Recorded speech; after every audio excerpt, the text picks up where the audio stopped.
from Dale Brown and Truth, and you're listening to UMERADIO. Positive entertainment 24/7. The hand of God is gone before me. Closed doors are open before me. Walking in your favor and your glory.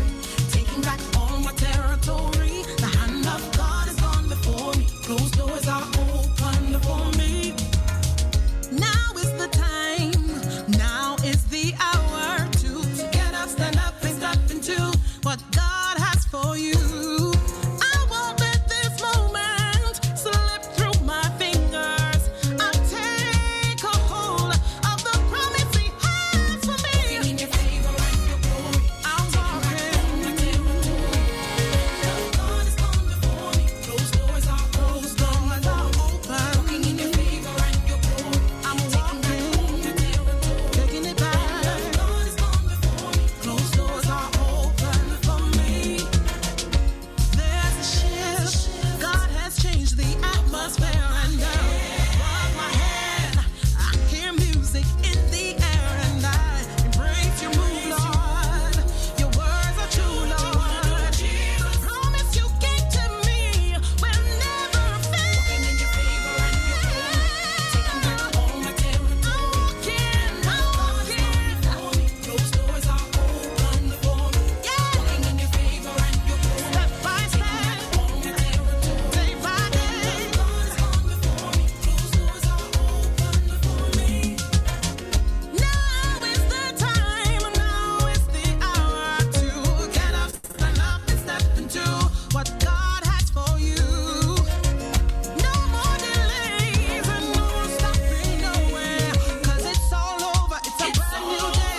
Come on, help me say. Walking in your favor and walking in your favor. Taking back all my territory. Closed doors are open. It's open, Lord. Walking in your favor. Oh, Jesus. God is gone before me. Closed doors are open. I'm walking in your, I'm walking in your favor. I'm walking in your glory. It's about time, walking in your glory. I'm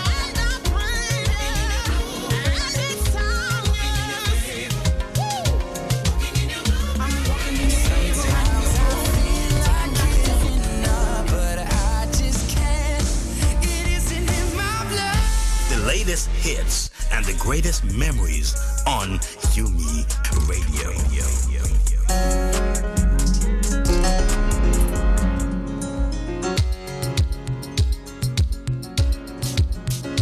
walking in your favor and your glory, taking back all my territory. The hand of God is gone before me. Closed doors are open before me. Walking in your favor and your glory, taking back all my territory. The hand of God is gone before me. Closed doors are open before me.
touching your airwaves like something you've never heard before.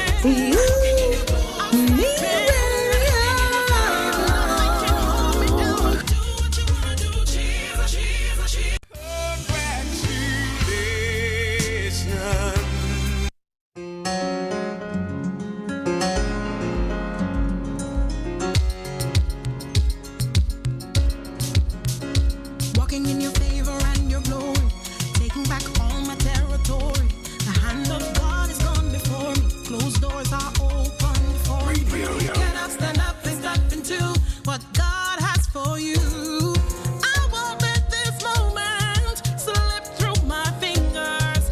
I'll take a hold of the promise He has for me. Walking in your favor and your glory. I'm walking in your I'm walking in your favor. I'm walking in your glory. It's about time, yeah. Walking in your glory. I'm waiting, and I'm praying, and it's time, yeah. Speak life, stay connected, live on purpose. You, me, radio.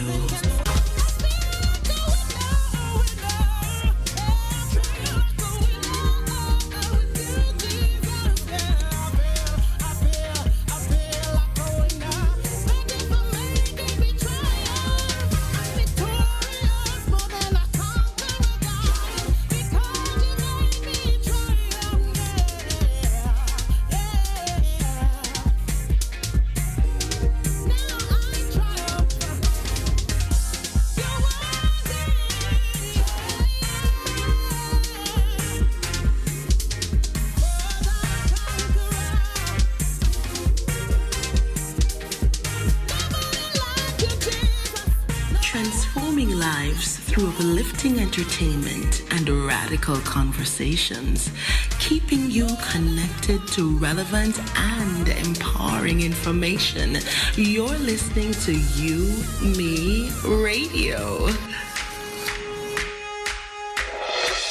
The enemy knows that I know that he knows that I have the victory over him.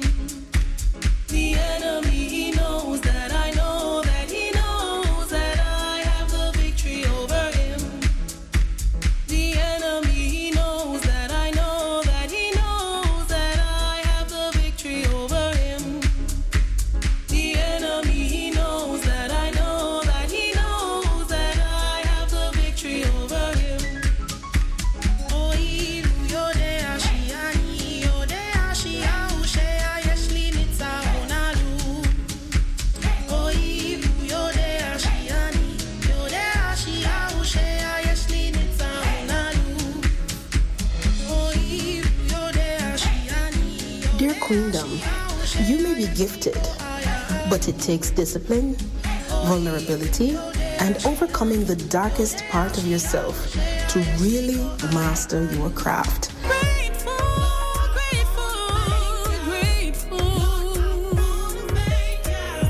Grateful, Lord, for loving me.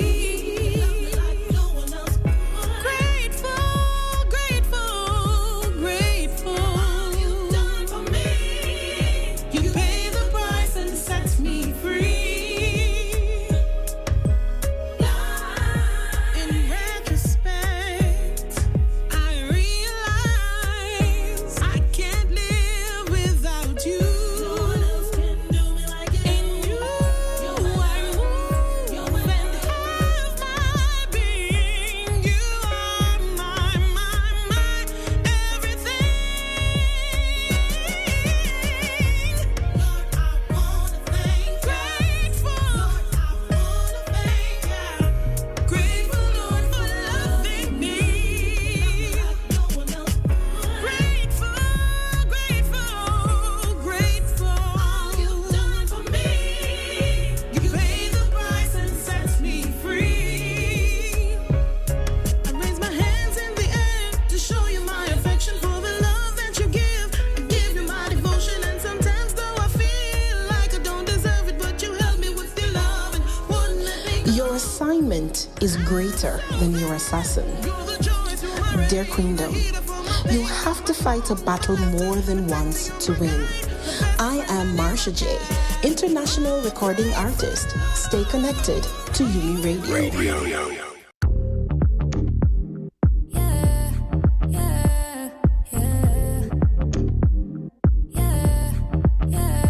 Today's quote by Napoleon Hill: every adversity, every failure, every heartache carries with it the seed of an equal or greater benefit. You're listening to UME Radio. Live on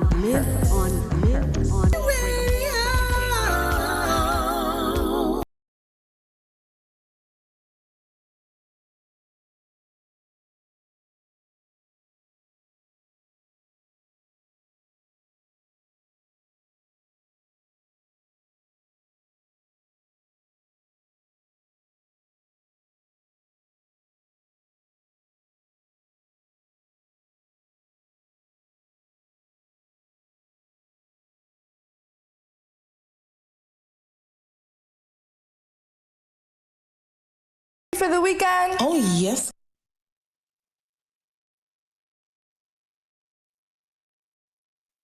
Weekends on UME Radio. Get the UME Radio app. Are you ready for the weekend? Oh, yes, girl. Get your cup of tea and mic check, 1, 2. I am so ready To inspire, motivate, and educate. Weekends on UME Radio. The sun is up and so are we. News, interviews, hot topics. Connect with us. Let us know what's on your mind. Follow, comment, subscribe. We're everywhere. UME Radio app, iHeartRadio, Amazon Music, iTunes, TuneIn, and all other digital platforms. Email us info@umeradio.com. On WhatsApp, 201-503-6731. Subscribe to our YouTube channel and follow us on Instagram and Facebook, all at UME Radio. Follow me, Jesse, on Instagram at ink.jess. That's ink.jess. And on Facebook at Jesselyn Abel. That's JESSELYNE Abel. ABEL. And follow me, Marsha J, on all social media platforms at official Marsha J. Or you can just check out marshajnow.com. Weekends on UME Radio with Marsha J and Jesse. Amplifying the voice of positive influencers. UME Radio. Positive entertainment 24/7. Subscribe on YouTube and click the notification bell. Good morning. Morning, Marsha. How are you? I love your hair. I don't think they can hear you, but I'm going to describe her hair, guys. It's super curly. I can't hear you, hon. Okay, good morning. There you Can you hear me go. now? Morning. Yes. Thank you so much on the hair. Yes, still rocking my red hair. It's cute. It's red. I was low-key thinking of like dyeing my tips red. I don't know. I have dreads, guys, if you guys are wondering. So I was low-key thinking of it, maybe, but it's super cute. I think it would suit you. Yeah, we could rock it together. Weekends together, in yeah. redheads. Yeah. So good morning, guys. It's Weekends with Marsha J and Jesse. We are so happy to be here. We are looking forward to an awesome episode today. We are inside episode 3 of season 2, and we want to say a big thank you to all of our partners, supporters, listeners, viewers, all of you guys from all around the world, from the bottom of our hearts. Thank you so, so much. We'll be having conversations that will be of help with you. So please join us in the comments section down below. We know we love to hear from you guys. Comment, ask your questions, or just anything that you really want to know more about. And if you need advice or answers to a question to help you grow, leave it also in the comments section below, or you can email us at info@umeradio.com. It is our hope that this family program will become a resource for you to be inspired, motivated, and educated. Welcome, guys, to Weekends with Marsha J and Jesse on UME Radio. I'm Jesse, and I'm here with my amazing host, Marsha J. Guys. Yes. So it is February 27th, 2021, almost said another one, and it's the closing of Black History Month, and the time is now at 8 o'clock in the morning. Again, thank you so much for joining us. We are right now live on YouTube, and we want to say hi everyone on YouTube that is watching. And we also want to know where else you can guys, join us. Where else can you guys hear us? Because we're not just on YouTube, right, Marsha? Right. We can be heard on the following apps. Okay, so if you have the Apple App Store, Google Play Store, iTunes, Podcast, iHeartRadio, TuneIn, Google Podcast, Podbean, TuneIn or TuneU, I rather, Live 365, Spotify, and Stitcher. Yeah. And with that being said, let's look into what's going to come in our show today. I am totally psyched about that. So, of course, at 8 a.m., we have our morning inspiration for 5 minutes. And we're going to be looking at God is already at work. And of course, 8 minutes within the hour, we have Aspire to Inspire, Mrs. Kafira Reed, who is an author, and she is the author of the book Qualified. And we're going to hear some more about that. And in our Spotlight segment, we have UDMI has a really cool brand new ebook that is out. And so we're going to look into that. And of course, our recurring guest each and every week, Coach Raquel. And today she's going to be talking about the 21 behavior change. At 8:30, we go into our lifestyle segment. In Wealth Mindset, we have growth and fixed mindset. 15 minutes within that time, we're going to be talking about wellness, mental wellness. Of course, by now, guys, you would have known that Kim Kardashian and Kanye have been having some issues, and now Kim has filed for a divorce. And so we have a very special psychologist that will be here to explore what it is that he's going through. Bipolar disorder type 1, Dr. Pernell Bell will be with us this morning. And in college life, how has quarantine affected student fast food habits? So if you're watching and you're a student, we would love to hear from you. If you want to come in or if you want to just leave a comment, that's absolutely fantastic. In our second Spotlight segment, we have Althea Athletics. And in our talent segment, we have a brand new upcoming artist, Jody J.B. McFarlane, debuts her single, My Soul Says Yes, and she's straight out of New York. She's already in the studio. Good morning, Jody, and welcome. And of course, our weekend rivalry continues with DJ Top 5. Yep, it's going down. You already know who to vote for. All right. And at 10:30, we have Travel Boss. Now, we know that there's a lot of things going on in Texas. And then President Biden has been visiting and doing some stuff, and we're going to be looking at that. And then our third Spotlight segment, we'll be having Dr. Wanda Thomas, and we learn more about who she is and what it is that she does. Our regular weekly quiz competition is coming up, and today we have a word search, a very powerful word search. And then right after that, we have Because We Can with Miss Angela Patterson from the Lions Club International. So happy she could join us. She was supposed to be here before. She's gonna be here today. Super, super excited. And of course, our picture of the day. Yeah. Ooh, I can't wait for this morning's show, Jesse. I know it's gonna be intense. It is absolutely. I can't wait, especially when Dr. Bell comes on. I know that's gonna be a lot of questions there. Yes, and she's one of our favorites, and we love when she comes in on Saturdays with Marsha J and Jesse. All right, so let's go into our morning inspiration.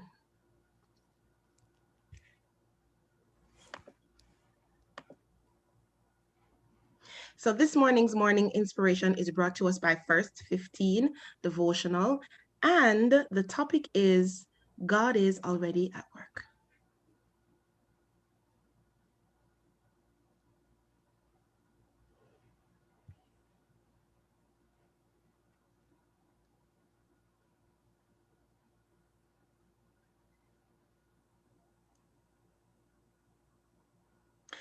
All right, so today's scripture is going to be taken from Philippians 2 and verse 13. Philippians 2 and verse 13. It says, "It is God who works in you both to will and to work for his good pleasure." In response to knowing the heart of God, we are called to share the wonders of his invisible nature with a world in desperate need of him. God has chosen to use us to reveal himself, which is pretty true, guys. He has no other hands or feet but ours. He's filled us with the Spirit and empowered us to proclaim the good news of salvation and restored relationship with our Creator. Today, my hope is that you would discover that you were made to share God's heart. And may you find joy and passion in God's longing to use you in powerful and unique ways. God is calling you and me to a lifestyle of joining him where he's already at work. Foundational to co-laboring with God is acknowledging that he is in constant pursuit of humanity. Can you imagine being co-labor with God? There is nowhere you can go that God won't be. There is no one you can talk to whom God doesn't already see, love relentlessly, and has amazing plans for. Sharing God's heart begins and ends with his grace. His grace empowers us to step outside of ourselves and love people. In grace, he pursues us even in our sin. Isn't that awesome? Grace is what sent Jesus to die for us, that we might have salvation through him. And it's by grace we receive the free gift of salvation. It is important to understand God's grace because without it, we work in vain. True, guys, because the Bible does says that our righteousness is like filthy rags. And if you research what that is, in those times, even our very good works are like nothing. If we operate under the perspective that salvation, healing, deliverance, and freedom for others hinges on our ability or our mercy, we will achieve nothing.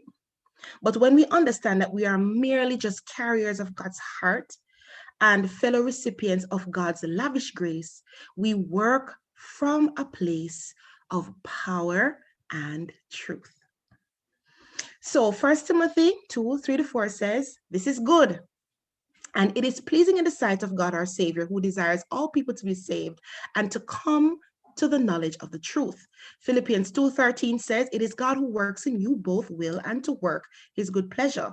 You are not called to go off on your own into darkness. God doesn't just meet you when you read scripture or spend time with him and then send you off to do his will. He's always with you. He's always available to you. He always longs to empower you. So we're going to cultivate a lifestyle of seeing where God is at work, that we might be co-laborers with him.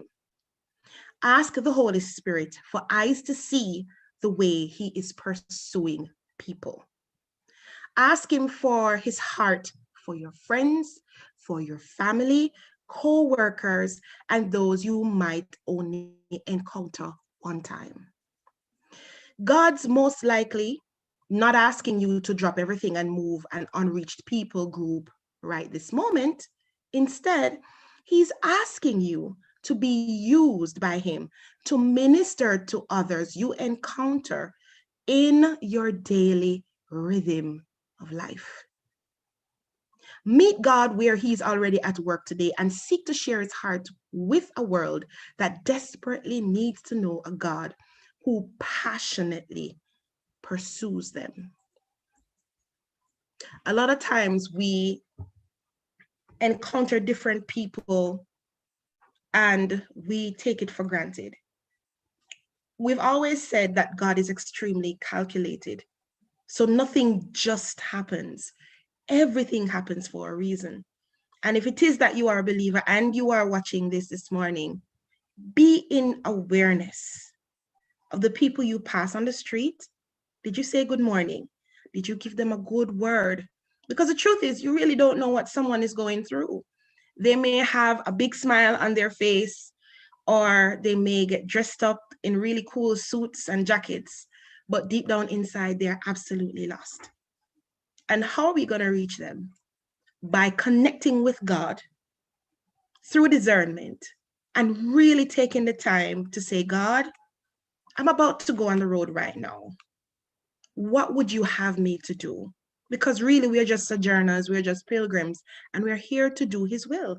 Again, this devotional says we are co-laborers with God, which means that the mind of God now becomes your mind, that the things that God sees, you will have his eyes to see it if you slow down long enough to see it. So understand that every day, every minute, every second, God is at work and he uses us to get the work done. So, in closing this morning, I want you to do a few things. One, meditate on the truth that God is already at work. Allow scripture to change the way you see co-laboring with God. A lot of us think that God is just somewhere out there and he just pulls strings like a puppet to get us to do what it is that needs to be done. But he's saying there is a world out there of people who have made choices, and we have to thank God for choices. But sometimes we don't even make the right choice. And he's that still small voice that constantly says to us, go left, go right. And if that still small voice isn't loud enough, we may pass someone. I remember, I'm going to share this with you real quick. I had a friend and she was very frustrated about her life and the direction of her life and where she was going. And she just decided to put her clothes on one day, not since COVID-19, this is way before C-19, right? And she just decided to go on the road and just take a breather. You know, sometimes they go to the park and things like that. And so where we live in our area, there is the town clock. And she said she stood at the town clock and she was just there, just looking. She says, I don't know why I'm there. I'm just there, you know, looking at people passing, coming, going, some people happy, some people sad. But what she didn't realize that there was an insane man sitting beside her. So she kind of turned around and she realized that he was there. So first reaction would have been, I don't know if this guy is going to hit me down or not, so let me just move. But as she was about to do that, the man just started babbling. And somehow she felt like listening. And every single thing that she was going through, the man, the madman, the insane man addressed it.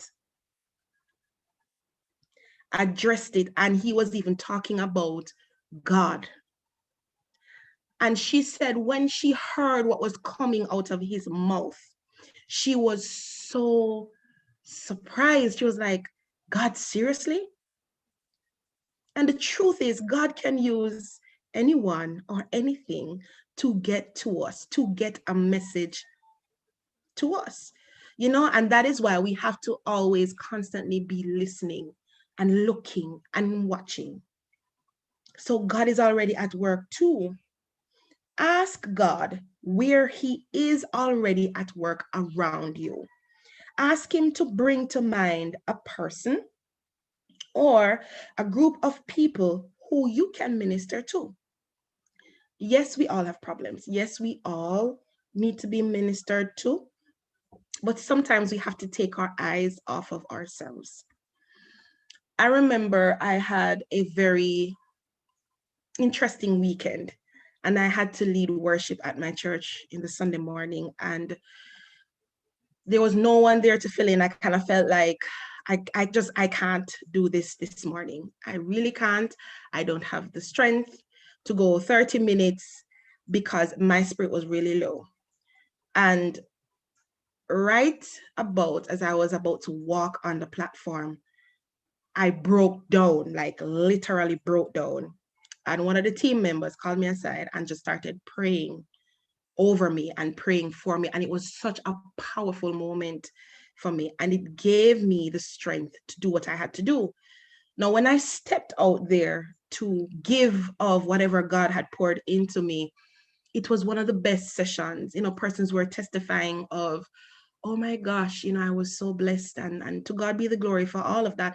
But saying it to say that even if you are in a rut, God is already at work in you. Serve. Even in your broken place, continue to serve. And I know a lot of us are acquainted with this. Thirdly, ask him how he is already at work. Ask him for revelation of what you can do to see his kingdom advanced through your life. Ask him for specific ways you can love others well, right? Journal this response and pray to receive courage and empowerment by the Holy Spirit. And that's our devotion for today. I trust that it was a blessing to you. I know normally we have family minute. I'm not sure if we're going to have it this morning, but let's hear what God has to say through us. How can God use us to be a blessing? He's already at work for us and using us to be at work in someone else's life. Let us pray. Father, we thank you so much for your amazing love towards us. You are one of a kind, and we love you. Thank you for this morning. Thank you for waking us up, clothing us in our right mind. And we pray for each and every viewer that is watching this morning. We pray for each and every person that is with us in this room today. We ask you, oh God, to speak through us. Use us for your glory. We know that you're already at work. Use us, oh God, as we give you thanks for today. In Jesus' name. Amen.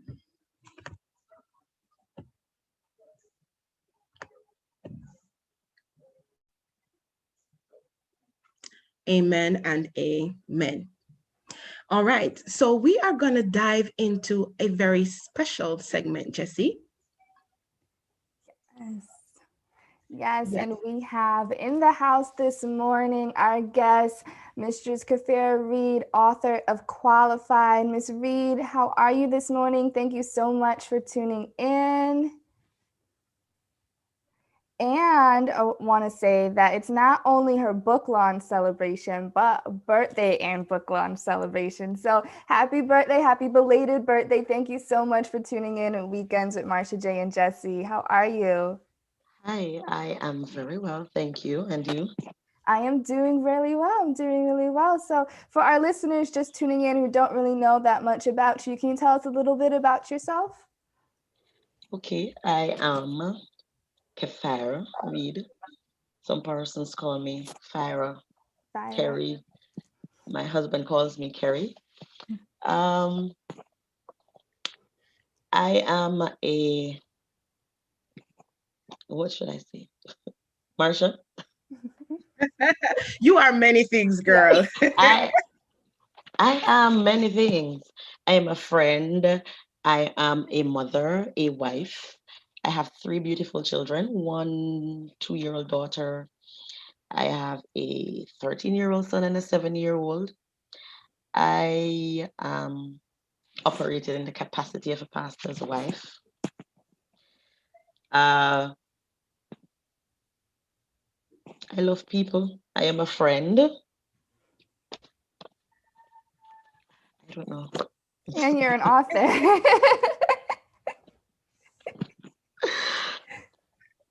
Oh, that is awesome. That is awesome. So with your book launch, can you tell us a little bit about your book and what inspired you to write this book? How did you get there? Okay, so I love literature. I studied literature in high school. Unfortunately, I never got the chance to do the CXC part of it, but from ever since I was reading and writing. And one, because I document everything about me, I had somewhat a troubling childhood, traumatizing much as it relates to family issues. You know, growing up with a single mother, having my mother leaving at a very tender age, so I was on my own. So, you know, a lot of things I bottled inside, and I used to cry a lot. So what I did was I took to writing. So I would write down every little emotion, every single thing that happens, good, bad, the indifference, everything. And I would have a lot of books, exercise books, because at those times, I couldn't buy the little journals. So we used the exercise book. I would use the exercise book and I would write everything. When I left high school, um, I started a little work here and there. And so I landed a job at the credit union in Falmouth after all of those, here and there jobs. So started working and I decided, you know what, I'm going to write about this experience. So I started to write, going to school, even if I'm in the taxis. When I leave work, the first thing I take out is my pen and my book because I'll And be in the start writing taxi. down the Yes. day. And I'll be writing stuff as I go along. Even at work, I would start, as I go to work, I start typing on the computer, printing out, devotionals for the workers. So as they come in, I'll just print it and leave it on their desk. My supervisor at the time, he said to me, it was Nando Evans, he said, "You're in the wrong profession because every day you get up, you write a devotional and you leave it on our desk." And it continued from there. I kept writing. I started writing my prayers.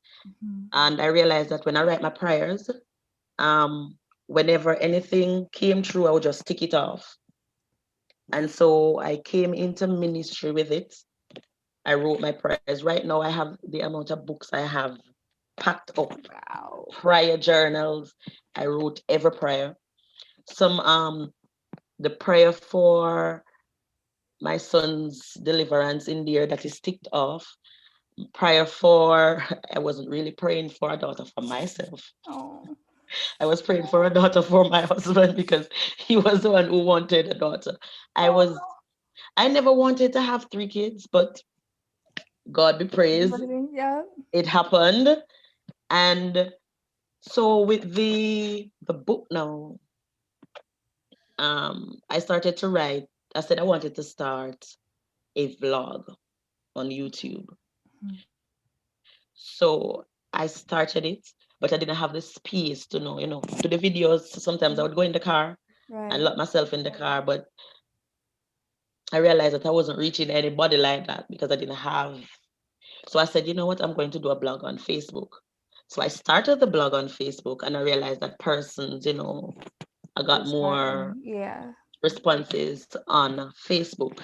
So before I decided that I was going to do the writing, I was just experiencing something that day because I'm always getting inspiration either by the clothesline in the bathroom, under the mango tree, some weird places.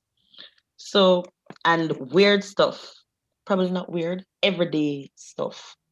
For instance, if I'm hanging out the clothes and, something just spark me.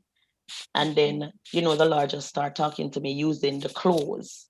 Yeah. So I just write about it, practical examples. I'll just write about it using the word of God that can be applied. And then I decided, you know what? These are not just experiences. They are very valuable. They cannot be bought. They must be taught. They must be, passed on to other persons, and they can learn from it. So I decided that, okay, I'm going to do the blog. Person started, texting me and say, you know that you should write the book. You should write the book. I'm waiting on the book, girl. So I decided to say, okay. So I started putting them together. And then one night I was writing and I was watching TVJ and I was watching a clip with Sally Ann. I don't know if you know the speaker, Sally Ann Gray. And she was talking, she wrote her book. So right after the segment, I DM'd her on her Instagram page and I asked her, how did she write her book and who published her book. And she gave me the author, the publisher. And then I started, dialoguing with her. She asked me about if I have my manuscript. I said, I have many manuscripts. She said, which one would you want to do now?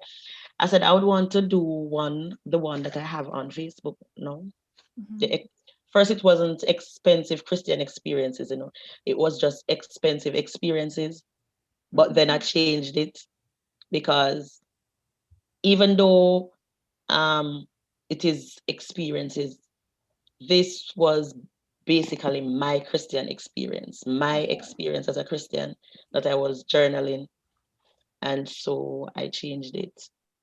Got her the manuscript, and voila, we have expensive. Let me see. Let me see.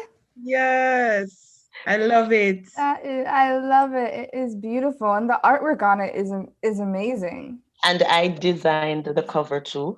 What? Yes. That is beautiful. Yeah, so Jesse, let me just read a little bit of what she has here on her profile. So the devotional documents practical experiences of trials, failures, and victories, and inspirations that will help to sharpen your Christian walk and allow you to know that you can be authentic in your trials and still remain a Christian.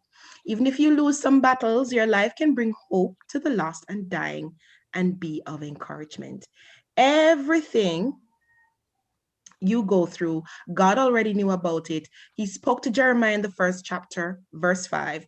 Before I formed you in the womb, I knew you and set you apart and appointed you to be a prophet to the nations.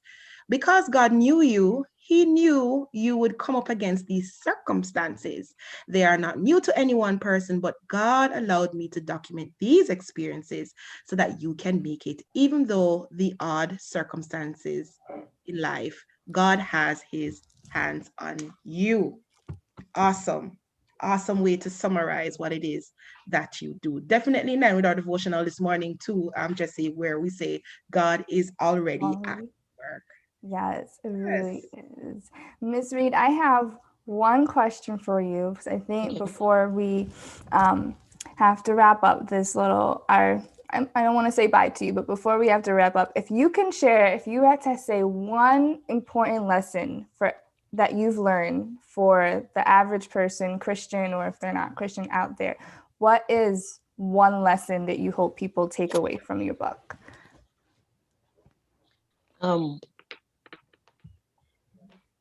One lesson that I would want persons to go away with is to know that no experiences that you have gone through, it's not just an experience.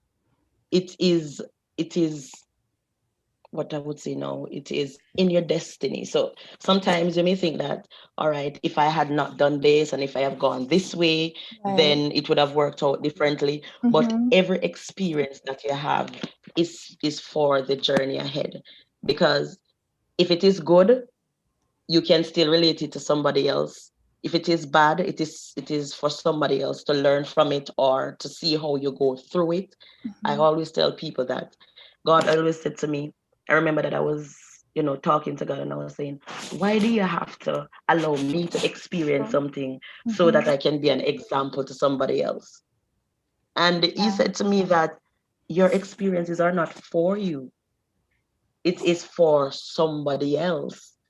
And I even wrote about it the other day and I said, that is kind of unfair though. Why don't you just give them their own experience and then you teach them? Right. But persons take experiences or life situations differently. I look at the Bible characters that we read about. If they didn't go through their experiences, we wouldn't have it as examples to know that Paul said, my grace is sufficient to keep, because Paul had a thorn in his flesh and he wanted God to take care of it and he wanted it to go another way. But when he wanted God to fix it, God said, listen, my grace is sufficient to keep. We have Paul as an example. Sometimes we're going through some things and we're asking God, why and when is it going to be over? And God remind you of the scripture. My grace is sufficient to keep, and my strength will be made perfect in your weakness. So I want to let persons know that it doesn't matter what you're going through, whatever experiences you have, they are to build you into the person, into the Christian you are supposed to be. I said to myself, I wrote yesterday because sometimes I post on WhatsApp and I don't post on the blog. Yeah.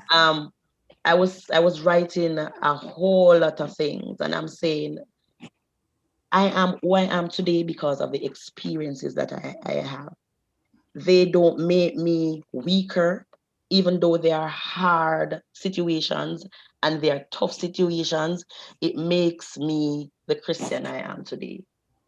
So I go through some art rending, and it makes me more not accessible.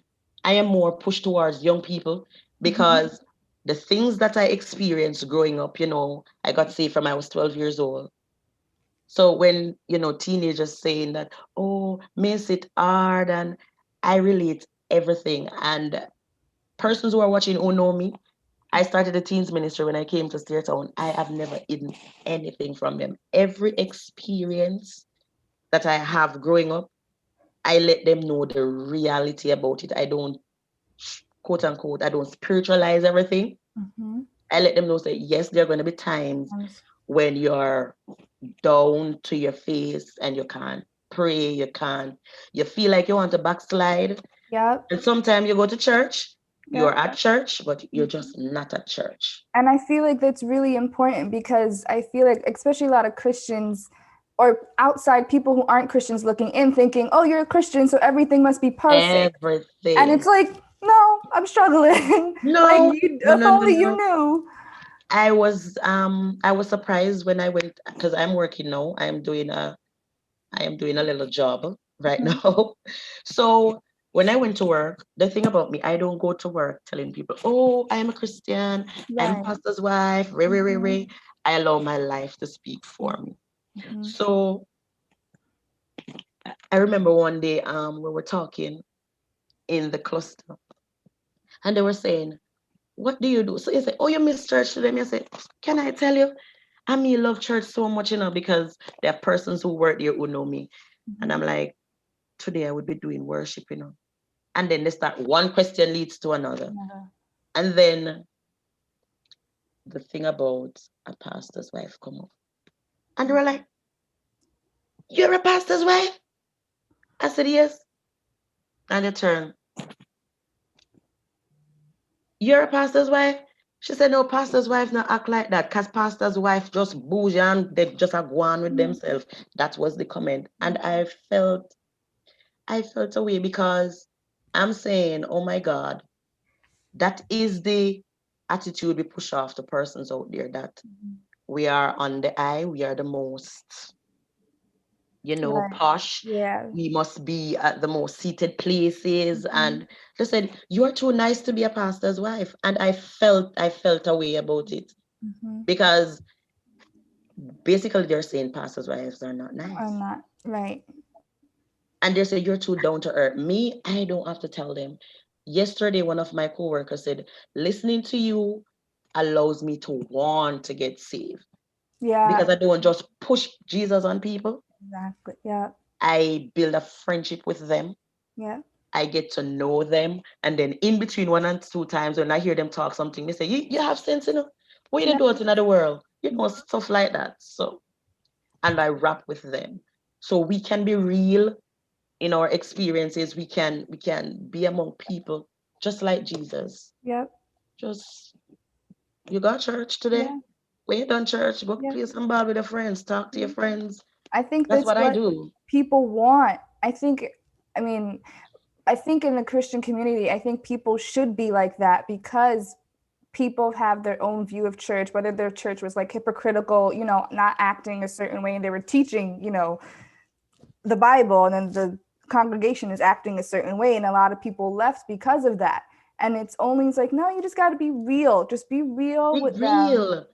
Person that because you don't experience anything because, oh, you're a pastor's wife, so everything is good for you. Oh, you're a Christian, you don't understand what I am going through. Oh, you're working, so you don't understand. And I'll let everybody know. I said, listen, you have times when you're hungry. I have times when I am hungry too. You have times when you can't pay your bills. Yeah. Right now, I can't pay my bills. That's what I normally say to them. And that's the truth. Yeah. Persons don't want you to tell them, oh, I am struggling. If you hear that you're struggling, you say, and you a pastor wife and you're a Christian, oh, then oh, you say you serve God. Marsha, Yes, truth. Truth. persons as a PK, they always say to you, don't person say to you, you well, all right, because you're the pastor's child and you get everything. Every day. So basically, it's the same thing. But I don't go around parading myself. I tell people every day, be real. Stop acting as if you don't face tough times. Talk about it, because you're keeping it to yourself. Persons are going to come in and feel that, oh, I cannot be perfect like Sister Jane or Sister Marsha or Sister Kefira, and I'm going to fall and I'm not going to make it, because I have never heard them talk about struggling. So if they don't hear you talk about struggling, when they come and they struggle, they're going to leave, because they don't have any example and no experience to say, listen, you're going to experience this, but when you fall, just get up, and anything, just go on. These are my Awesome. few words of Awesome. And we wisdom. have a few shout outs for you. Yes. Lady Reed. On YouTube, we want to say hello and good morning. We have quite a few people over there that is watching. We have Romaine. Guys, remember to give us a shout out and tell us where you're from so that we can properly acknowledge you. So we have comments going on over there, inspiring, powerful, blessings straight out of Florida. This lady is inspirational. And so with that being said, I know I'm so proud of you, and I know that there's more to come. I want you to tell us how we can support you as we wrap up this morning. All right. All So right. I have, for the book, it is on Amazon. And for persons who are living in Jamaica, I have hard copies with me. You can I give my number? Yes, Or, you may. oh, my number is a 395-5421. You can WhatsApp me for any And that's purchases. 876 because it's a New York station, so persons may not know. Oh, 876 So give us 395. again with the area code. All right. So persons can reach me at 876-395-5421. And if you are overseas and you want to purchase a book, it's on Amazon, amazon.com. I'm guessing that if you go on Amazon, any of the domains, Canada, UK, whichever location you are at, you'll be able to have access to a copy of Expensive Christian Awesome. Experiences. Yes. And with that being said, we just want to thank you so much for being with us this morning on Weekends with Marsha J and Jesse. We're looking forward to more from you. I know possibly you have a book tour coming up virtually or so on, depending. And we're just looking forward to connecting with you again. Thank you so much. And I just want to leave this with our viewers. Sometimes we feel like we're not exactly qualified, but Right. God doesn't call the qualified, He He qualifies. qualifies the called. Yes. Thank you so much and have a wonderful weekend. God bless you. And thanks Thank for you. coming. And thanks for having me. Much, Miss Reed. Wonderful speaking to you. All right. Thank you. Bye. Bye. Wow, what an inspirational segment for sure. And we want to encourage everyone to just go out and support Mrs. Reed in her brand new book. And of course, she can be found on social media, as she said, on her Facebook page and her Instagram page as Karifa Reed. Now, we have to talk about the 21 behavior change, Jesse. And we have a recurring guest, Coach Raquel. Now, Coach Raquel is a proven strategist. Coach Raquel is currently a beneficiary of the E. Cornell Bank of America Women's Entrepreneurship recipient at Cornell University, a graduate of Career Coaching Institute, which is the world's first leading career coach training company, dubbed the Harvard of career coaching institutions. Here she earned her certified career coach certification. She earned her Bachelor's of Arts degree in mass communication from the Northern Caribbean University. She also obtained multiple certifications, including career and life coaching, public relations, advertising, marketing, innovative thinking, and writing IACET certificates. She's also the daily host of the morning show at 7 a.m. here on UME Radio, and of course, Finding Happy on Thursdays at 10. So, as usual, presenting to some and introducing to others, Coach Raquel. Good morning, Coach. Good morning, good morning, good morning. Good morning. Can you hear me? Yeah. Yeah. You can? Yep. Okay, fantastic. It's my pleasure to be here. How are you guys doing today, you ladies? Doing great. Doing great. Okay, wonderful. I will not be on video, but I'll be sharing my screen. My things will be shared on the screen, my information. I just want to say congratulations to the lady that just came on. If I may say something, may I? I think her presentation was very powerful. And she said something that was so inspiring, I think, when she said, I just live and allow my life to do the talking, to do the demonstrating. And she also said something that I think was very, very powerful when she said, what we go through is for somebody else. We carry the burdens so others, because well, I believe anyway that we're all here to help each other get through here, right? And so God gives each of us a purpose to help the other and help the other. And sometimes we get very human and we reject the call. And you don't have to be a Christian to be called. We're all children of the Creator, children of the universe, regardless of whether or not we are parts of any groups or sects or, institutions, for example, religious groups or school educational groups or whatever. Those are just people's purpose and creations and innovations. And, it's for particular and targeted people. So for those people who may not be a part of and may be thinking, is it for me? We're all here on purpose. And with that said, today I want to speak with you about welcome to my ministry. It's called my coach ministry. And my purpose is to help others achieve transformative success. And today I've been invited to talk about 21 behavior change. And my focus today is going to be on changing negative money beliefs so that we can walk into purpose and reap the reward. There's a part of the Bible that says, that says, Lord, make me strong so that I can possess the reward you have for me. And I'm paraphrasing because I'm not reading it directly, but I've been writing prayers from the Bible. And that was one of the things that stuck out for me. Make me strong, strengthen me so that I can pursue your purpose in order to reap the rewards that you have for me.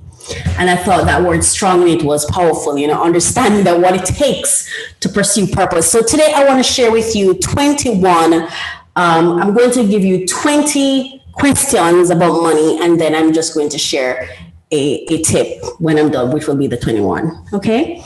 So the first one, and I would just like you, if you're able to close your eyes, do. If not, it's okay. But I'd really like you to zone into self, into soul. And when I start talking about money, I don't necessarily want you to think about a paper, but I want you to think about whatever it is that you value, that you place your life's value on. That's what I'd like you to focus on. In a lot of cases, for a lot of people, it's money, right? But I would want you to expand that if you will, or not. But I want you to focus on what are the things that I really, truly value. And I'm not talking about what you say you value. I'm not talking about, I love God because God is, I'm talking about the things that make your decisions for you. For example, a lot of us, we say we can't live over there because I have no money. I can't go to the supermarket because I have no money. So I'm talking about those things that influence your decision-making, your value system, right? I will be using money in my thing, but you can think on anything at all. So the first one is, if money suddenly loses its value, how will you survive? Breathe. Inhale, exhale. Just take that in, right? Just take it in. The next one, if money suddenly loses its value, how will your plans change? Inhale, exhale, take it in. The next one, if money suddenly loses its value, what will you think about? Inhale, exhale. If money suddenly loses its value, how will your life change? Inhale, exhale. If money suddenly loses its value, what will be your legacy? Inhale. Coming to the awareness of how you're feeling and what's happening in your present moment. If money suddenly loses its value, how will your paradigms change?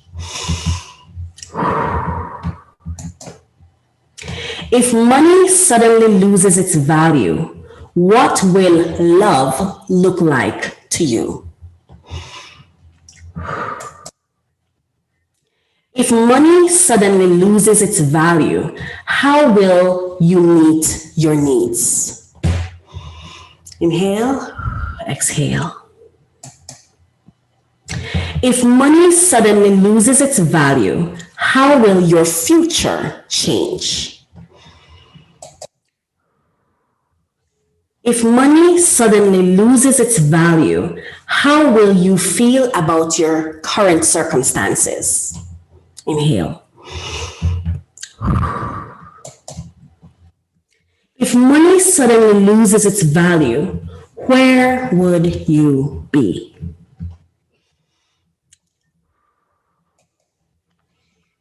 If money suddenly loses its value, how will your beliefs change? Inhale, exhale. If money suddenly loses its value, how will your priorities change? Inhale, exhale. If money suddenly loses its value, how will your beauty concepts change? If money suddenly loses its value, who will you be? If money suddenly loses its value, who would you be?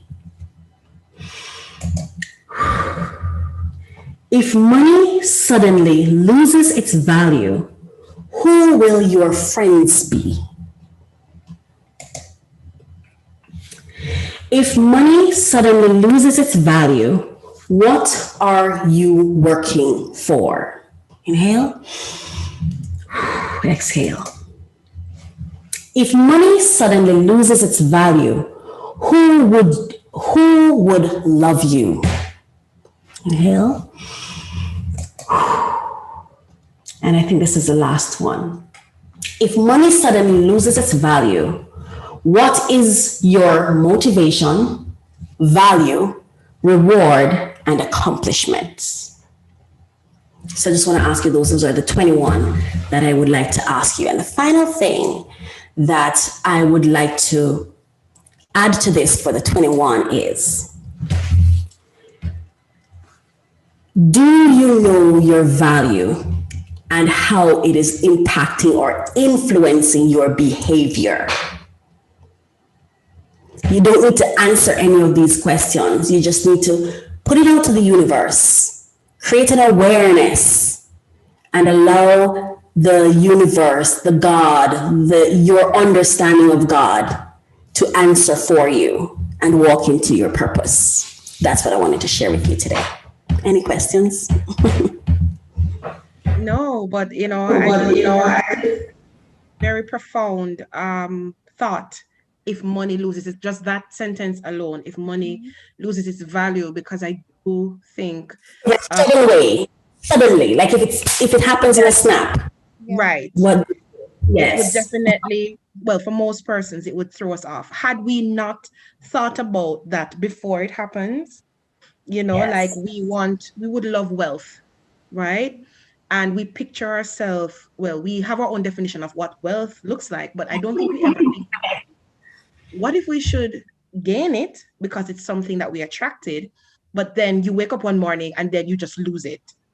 What What if then? we are gaining it? What if we are already gaining it and losing it? And even the very thought that you said, where you said all of us want wealth, but what does wealth have to do with money? Why do the two have to correlate? That's a very good question. You know? Loses its value. You could also think of like, okay, if money wasn't a currency, because for some people they lack money, but they have wealth in other aspects of their life, whether that's relationships, There's only one currency of exchange. stuff like Yes. that. So if money wasn't currency, what else would be currency? How would your life be fulfilled outside of like, because you won't be, if money isn't, then you won't be working or stressing out day-to-day living, you know, because all what we're doing is trying to get as much money as possible to pay the bills. But if that wasn't needed, how would you live your life? Because what the thing we have to understand that there's only one God currency, and it's time. Everything, what happens is when we came into this world, we came in with all the wealth we needed. And then as we became domesticated in order to survive or to connect with others, right? We started losing our wealth, which is our soul, our self, who we are, in order to catch up. And what we sometimes fail to understand is every single thing outside of what God created is man's creation. Just like the universe is God's creation. And he created us in his image, which means that we are creators.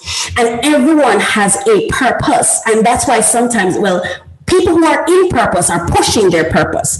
The people who based on my understanding of my work, the people who make others wealthy are those people who have no clue what purpose is.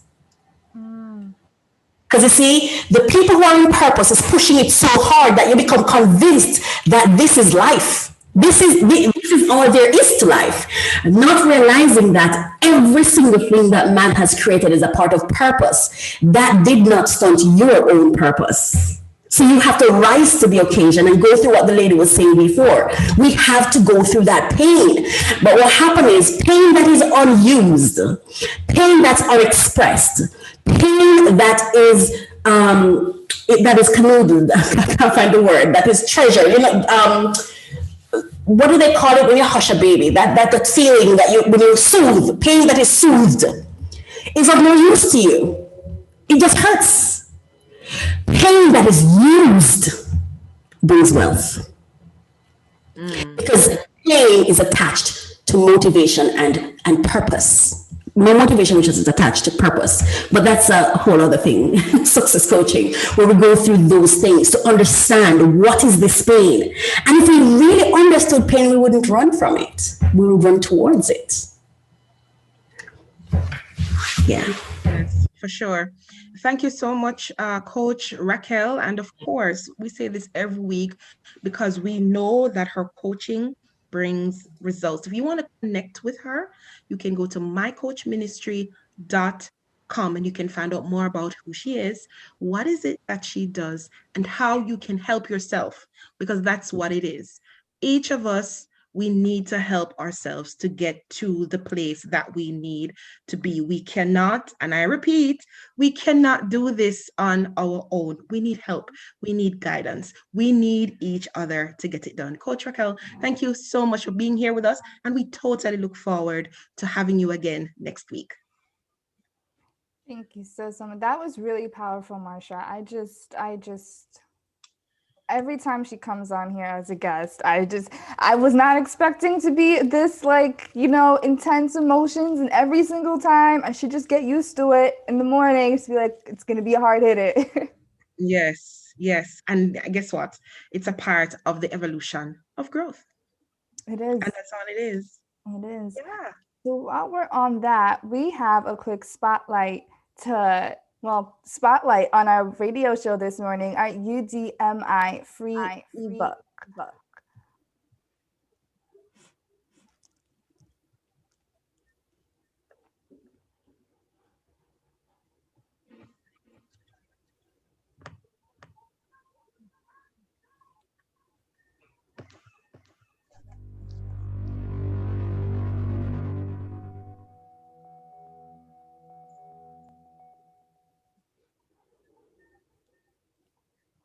All right. So if you guys are just viewing this, we have ebook that is Positioning My Growth 2021 Purpose Mindset. This can be found at umedigital.inc.com. If you guys are viewing this on YouTube right now, it is right on the screen. And if you guys are listening in, again, you can purchase this free ebook. You know, we're all about mindset, all about purpose. And why not know more about it, learn more about it? And it is right at umedigital.inc.com. Definitely. And of course, the book, I've browsed through the book and it's so awesome. So I'm just going to read a couple of things that I'm seeing on the screen here. Start with an agile strategy. Let our digital strategists help you to create a success plan.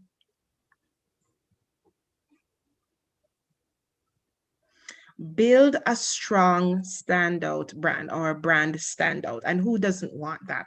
Let us help you build a consistent digital footprint.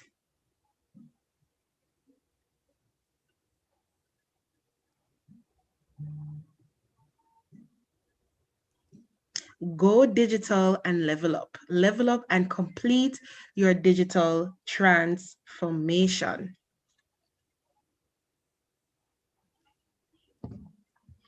Create compelling, targeted digital content. Let our experts create content for you based on data and current trends. Boost online content and reach more customers. Our websites are built with digital marketing features for you to target the right shoppers for your business. Right, guys. So once again, that is our UDMI free ebook at UME Digital Inc. It is a home of solutions for digital entrepreneurs and businesses. It's released to help you complete your digital transformation. This book is a complete guide to help you gain insight so that you can transition into the e-commerce with confidence, because we know right now everyone's moving from just brick and mortar to having that digital footprint. So go to umedigital.inc.com and get your free copy today. So awesome. We're talking about money and wealth and everything like that, and mindset inspiring. And that brings us to talking about lifestyle and how our lifestyle can be impacted by it. So lifestyle is the interests, opinions, behaviors, and behavioral orientations of an individual, group, or culture. It's one's own development of self. Are you deliberate and calculated to live the life you love? What is your mindset in wealth, wellness, and education? And first, we're going to talk about wealth mindset, specifically the topic growth versus fixed mindset. Now, I know we're about to have a picture on the screen with some examples of growth versus fixed, but I'm going to read to you that according to mindsethealth.com, a growth mindset means that you believe your intelligence and talents can be developed over time. However, a fixed mindset means that you believe intelligence is fixed. So if you're not good at something, you might believe you'll never be good at it. Wow, that's interesting. Yeah. And we have fixed versus growth. It is growth versus fixed. And we have this picture coming up, and it has some sayings of how people may think when they have a growth mindset versus a fixed mindset. So I'm going to start with the fixed mindset. Some things that you may be saying to it out in the universe or anything like that, that attributes you having a fixed mindset, is that you tend to say failure is the limit of my abilities. You say, I'm either good at it or I'm not. There's no gray, there's no in between. You say, my abilities are unchanging.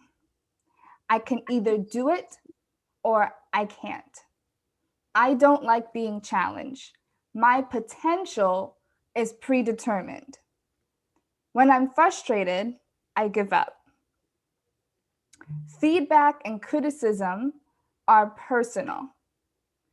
I stick to what I know. Now, Marsha, what do you feel? Have you ever encountered someone with that fixed mindset? How would you communicate if you are trying to break them out and saying, like, no, you can't do this. It's not that this is one way or the other, and like doubting their own abilities? Well, and I know someone has also to comment on this. The truth is, I've had fixed mindset before, and I'm okay with admitting that because I think there are a lot of things that influences our belief systems. Community influences our belief systems. Relationships influence our belief systems.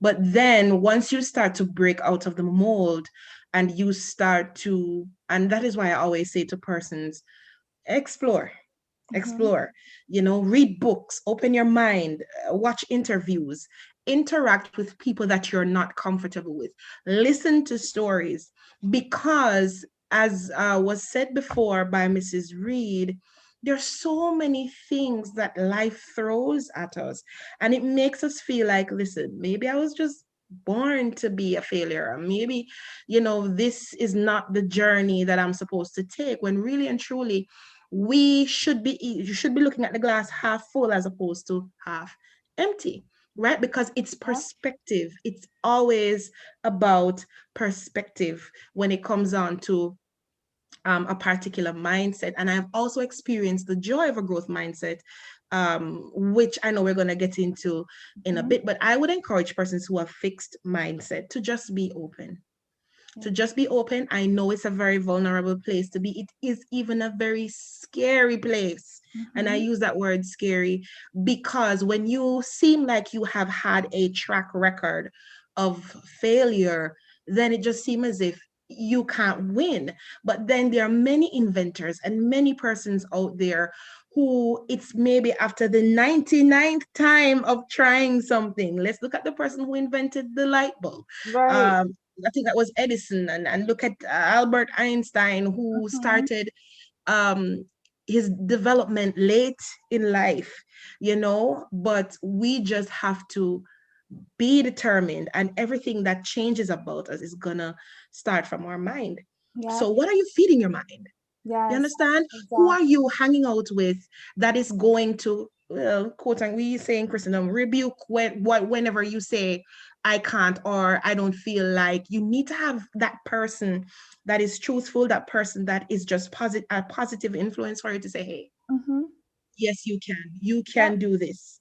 My aunt would say in school, when I was going to school, she says, Marsha, if you could get an 80, it means that you could have gotten an 81. You just need to figure out what you did wrong. And if you got a 99, it means you could have gotten 100.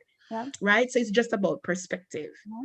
Yep, and we have a listener comment that says that sometimes we create fixed mindsets unintentionally and unconsciously when we deny our truths. We don't want to do something, but instead of speaking truth to it, we cultivate habits that create fixed mindsets, and over time, it becomes our safe zone. And with that, I do want to reference an article from techtello.com. We could leave the image on the screen, but there's this article from techtello.com about fixed mindset versus growth mindset. And I just want to say some of the disadvantages of a fixed mindset, especially with kids growing up. Just want to say that they would tend to worry about getting the best test scores and look for constant validation of their ideas and refuse to put in more effort and are scared to try hard problems with the fear that they may fall. That's a fixed mindset. And the mindset will tend to refrain them from developing new skills, exploring new solutions, devising new strategies, and most important of all, dreaming bigger. And instead of putting in their effort, their best effort, like you said, Marsha, to cope with a challenge or something difficult, they'll just simply give in to self-doubt. And if you raise kids and not push them to get out of that mindset, what do we have and how can we have hopes for a better future? Because this may, like the article says, translate into the workplace where they refuse to take up a new challenge. They may blame others for them not accomplishing their own goals or feel jealous of other people's success. and growth. And that's not something that you want them to have. And they may live a life of fear because they're in that just structured mindset. So while we finished with that, let's talk about growth mindset.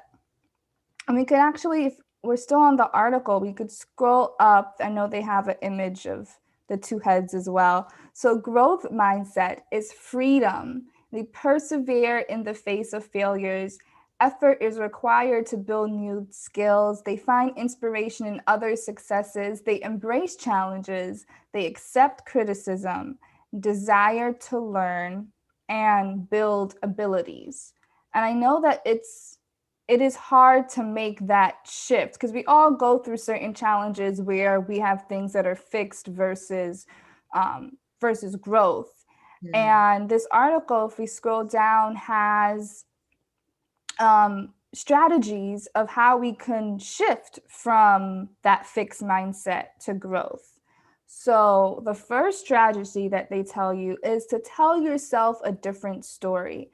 Maybe you're telling yourself the same old story, right, Marsha? That things are just mundane. Never gonna change. My life is gonna be it. You know, I'm gonna keep on struggling with this, and you're never able to see that next goal, that next step, that future. Look ahead. Tell yourself a different story and be positive. Step 2 is to set learning goals. You know, you commit to learning every single day. And they give an example. So instead, you know, a lot of people want to lose weight. So instead of losing weight and setting a certain number to say, this is how much I want to lose, commit to eating healthy every day. Instead of trying to score really well on your math test, commit to practicing math every day. Instead of trying to be, I don't know if people who run, but instead of trying to be a professional runner, commit to running every day. And eventually those skills that you acquire build up over time to where you'll ace that. You're eating healthy and you're just like already dropped those pounds, you know? Step 3 is to capitalize on your failures. Failures teach us what success can't. Instead of running away from your failures, and Coach Raquel just talked about this, instead of running away from it and giving up when you're faced with a setback, you need to take advantage of your failures. You have to push through that pain like Coach Raquel we just talked about this. Fail forward, right? Yes, you got to push forward. And number 4 is to choose Goldilocks tasks for continuous improvement. So Goldilocks tasks are activities that are neither too easy nor too difficult, just a little over your current abilities. They provide a perfect opportunity to step outside your comfort zone without leading to anxiety. And lastly, they say to be consistent and flexible. You can't go from fixed to growth in a day. But like other things, it requires practice. So be consistent in reflecting on your past behavior by asking yourself some of these questions. How did I act last time? Did you choose a fixed or a growth mindset? What made you choose one mindset over the other? Is there a pattern in events that makes you adopt a fixed mindset? Why did you fail to recognize fixed mindset in the moment? Yeah, and you will find too that once you have a growth mindset and you start to evolve, it's going to flow over into everything else that you do. And it may seem as if that you have outgrown people. Sometimes it may feel like you've outgrown relationships, networks, things like that. Of course, there is one of the time that Coach Raquel came on, she talked about the 33% rule. Now, the 33% rule says that 33% of the people that you interact with are persons that are ahead of you. They are where you would like to be.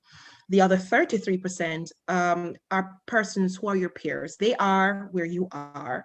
And of course, the last 33% are those persons that you would like to pull up. Because remember, we are not an island and we're not just here for ourselves.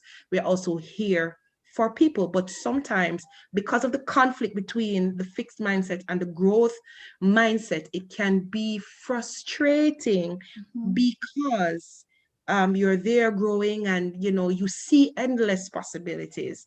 But then sometimes you just have to let go of where you are or persons you are around in order to be your best self. And when they start to see the result of the growth mindset, then they may say, how do you do that? How did you get there? But it's because you have lost all acknowledgement of fixed mindset and adopted the growth mindset. So definitely a thumbs up for me where growth mindset is concerned, Jesse. Yes. And we just want to read some listener comments who said that yes, failure is good.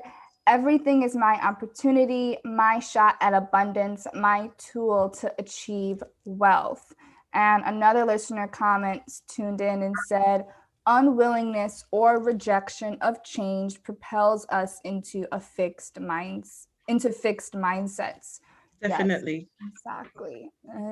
Yes. So we trust that, even going through this today, you can reassess yourself, everyone. Just reassess where you are in your mental capacity. Understand that once you start to grow, once you start to change, it means that everything around you is going to change as well.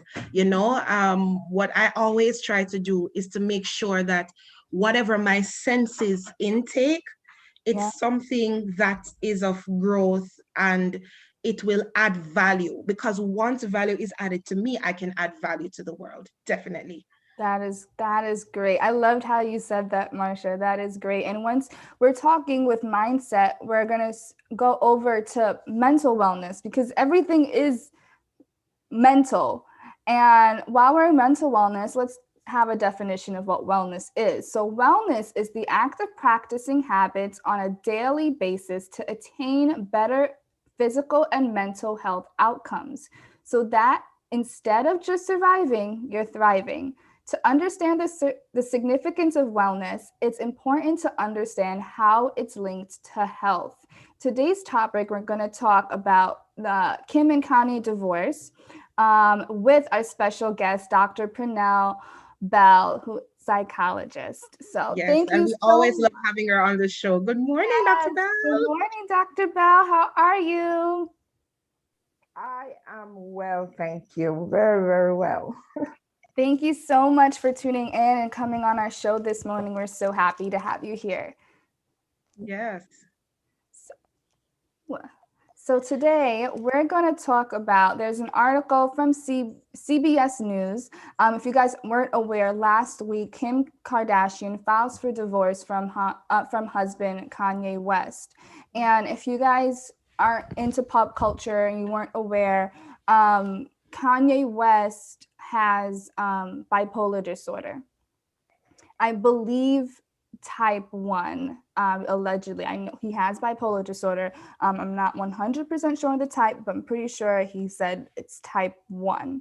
And Kim, in that CBS article, if you scroll down, made a comment about her struggles with their marriage. And she said, anyone who has bipolar disorder or has a loved one in their life who does knows how complicated and painful it is to understand. And she said, I've never spoken publicly about how this has affected us at home because I am very protective of our children and Kanye's right to privacy when it comes to his health. And I know this has been a big issue or a big just debate or topic in pop culture today, because over the past year and a half, he has been tweeting a lot of debatable topics and outing some of their own personal struggles that they've had in their marriage or just in their relationship as a whole. So, Dr. Bell, can you tell us first a little bit about yourself, people just meeting you for the first time, really quick, just a little bit about yourself, and to go into what defines bipolar disorder, because I know there are different types of bipolar disorder. So if you could go into a little bit about that. So I am a clinical psychologist. I work with the Regional Health Authority here in the Northeast region of Jamaica. I'm an author. I have written several books. I think that is as much as I will say about myself at this time. No problem. That's fine. So with this, can you tell us a little bit about define bipolar disorder, Mood causes it, and the swing. types? I think her screen is frozen. Dr. Bell, can you hear us? No, I'm hearing you. Yeah, I'm hearing you. Awesome. Are you Go hearing ahead, me? Jesse. Yep, I can hear you. We Yeah. can hear you now. So what I was Right. gonna say, what defines bipolar disorder and what causes it first? Okay, so as I was saying earlier, bipolar disorder is a mental illness that is characterized by severe mood swings. So it's by two poles. So you can be depressed, and then there's mania, or what we call hypomania. So depression at one point, sometime during the year, the person may become depressed several times a year, or the person may have several manic episodes or hypomanic episodes. So it's from one pole to the next. So it's a kind of a transitioning from depression to mania. And mania is characterized by excitability, impulsivity, overbuying, overspending. I mean, manic in the sense, like if we were to mention Conway, maybe in that manic stage, what was happening to him, he wanted to be president of the United States of America. Maybe some may look on and say that was really very over exaggerated ambition. And that is what happens when you're in a manic stage, that it is said that your amygdala ramps up, which is that area of the brain that is linked to emotions. It's ramped up to the point where you may have psychosis too, hallucinations, delusions. Wow. And I know that they're different types, right? Some people may, I don't know, experience more of the mania side or the depressive side. And then there's some that are like uncategorized in certain types, but they fall within that umbrella, if that makes any sense. Is that right? So the bipolar one is characterized mainly by mania, and the bipolar 2 by depression. Mm. And then there is cyclothymia, which is one that rapid cycling between the two poles, depression and mania and hypomania. What are some symptoms if some people may have, I know with just relationship in my own community where someone was diagnosed or someone isn't diagnosed and they're not taking any, they don't know about it, they're not taking any medications or anything like that. What are some signs and symptoms that some people can look out for to maybe get a person some help or suggest that, maybe you should see a doctor? So if the person is in mania or hypomania, what happens is that they're usually very, very jumpy, very wired up, abnormally upbeat. They talk rapidly, easily agitated.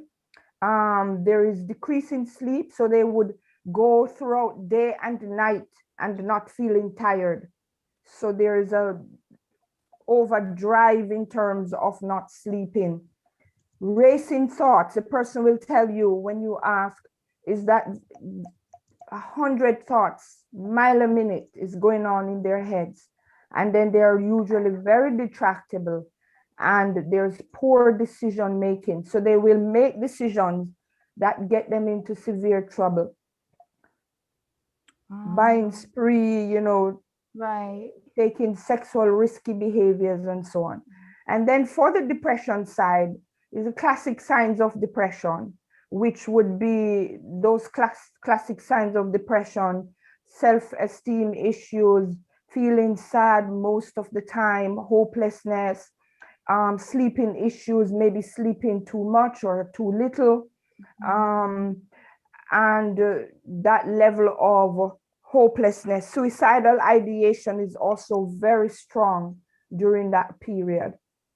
person may be withdrawn in bed and cannot get out for months at a time, weeks at a time, can be quite challenging. So is that same person, in that same person, are these two different moods? Wow. One depressed and the other, the person can become quite excitable. And I know Awesome. that there's a stigma. It's kind of a twofold question. There's a stigma in mental illness in general, but especially in the Black community, where a lot of, I would maybe a lot of people have some type of mental illness. I'm not saying just bipolar, but you know, just depression or anxiety or ADHD or something like that, and we don't talk about it. And it's not, it's looked frowned upon. It looks like, oh, you're weak, you know, and we don't get the treatment that we need. And a lot of people, because they don't have that treatment, they see family members that have it, and it's just a generational, like they think that this is okay, and it's not. How do we address the stigma? And two, especially in the Black community, if it's something that is popular, that's like not undiagnosed, and if it's something that we really should be more diligent about? So to address the issue of stigma, it's time, and I will repeat, it's time that we normalize mental health issues, because it's just like we would have diabetes, hypertension. It's just that it's another organ. It's just that the mind or the brain is malfunctioning. That's what that is. And we are now having maybe some level of distortion in our mental state. And if we, what needs to be out there is that if we don't take care of our mental health, then there's going to be no good health, because we can function with diabetes, we can function with hypertension.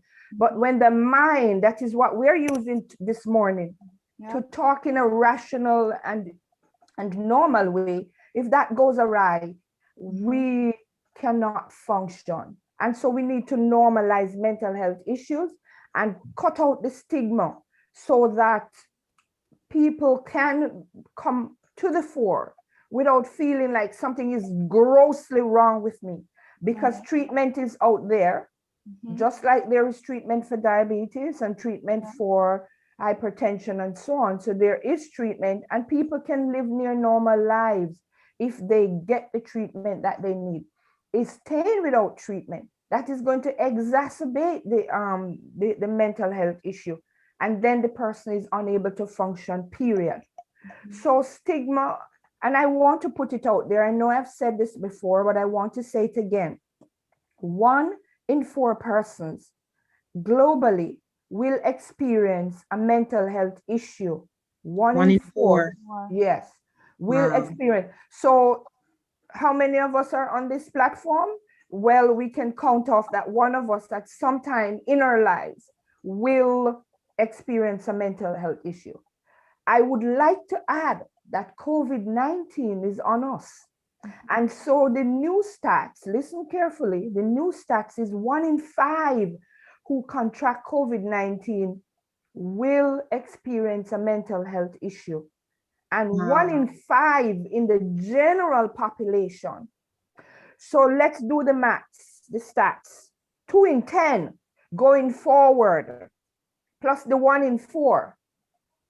So we are going to have a 10 and 4, that's what? 14.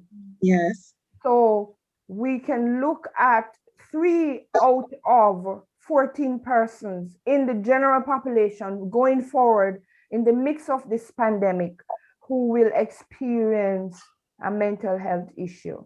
So it's a serious business. And remember now, we are under this pandemic, it's the stress of what is happening that is going, and stress is one of the number 1 reasons why we will experience some level of mental health issue. You ask about bipolar 2 and what causes it.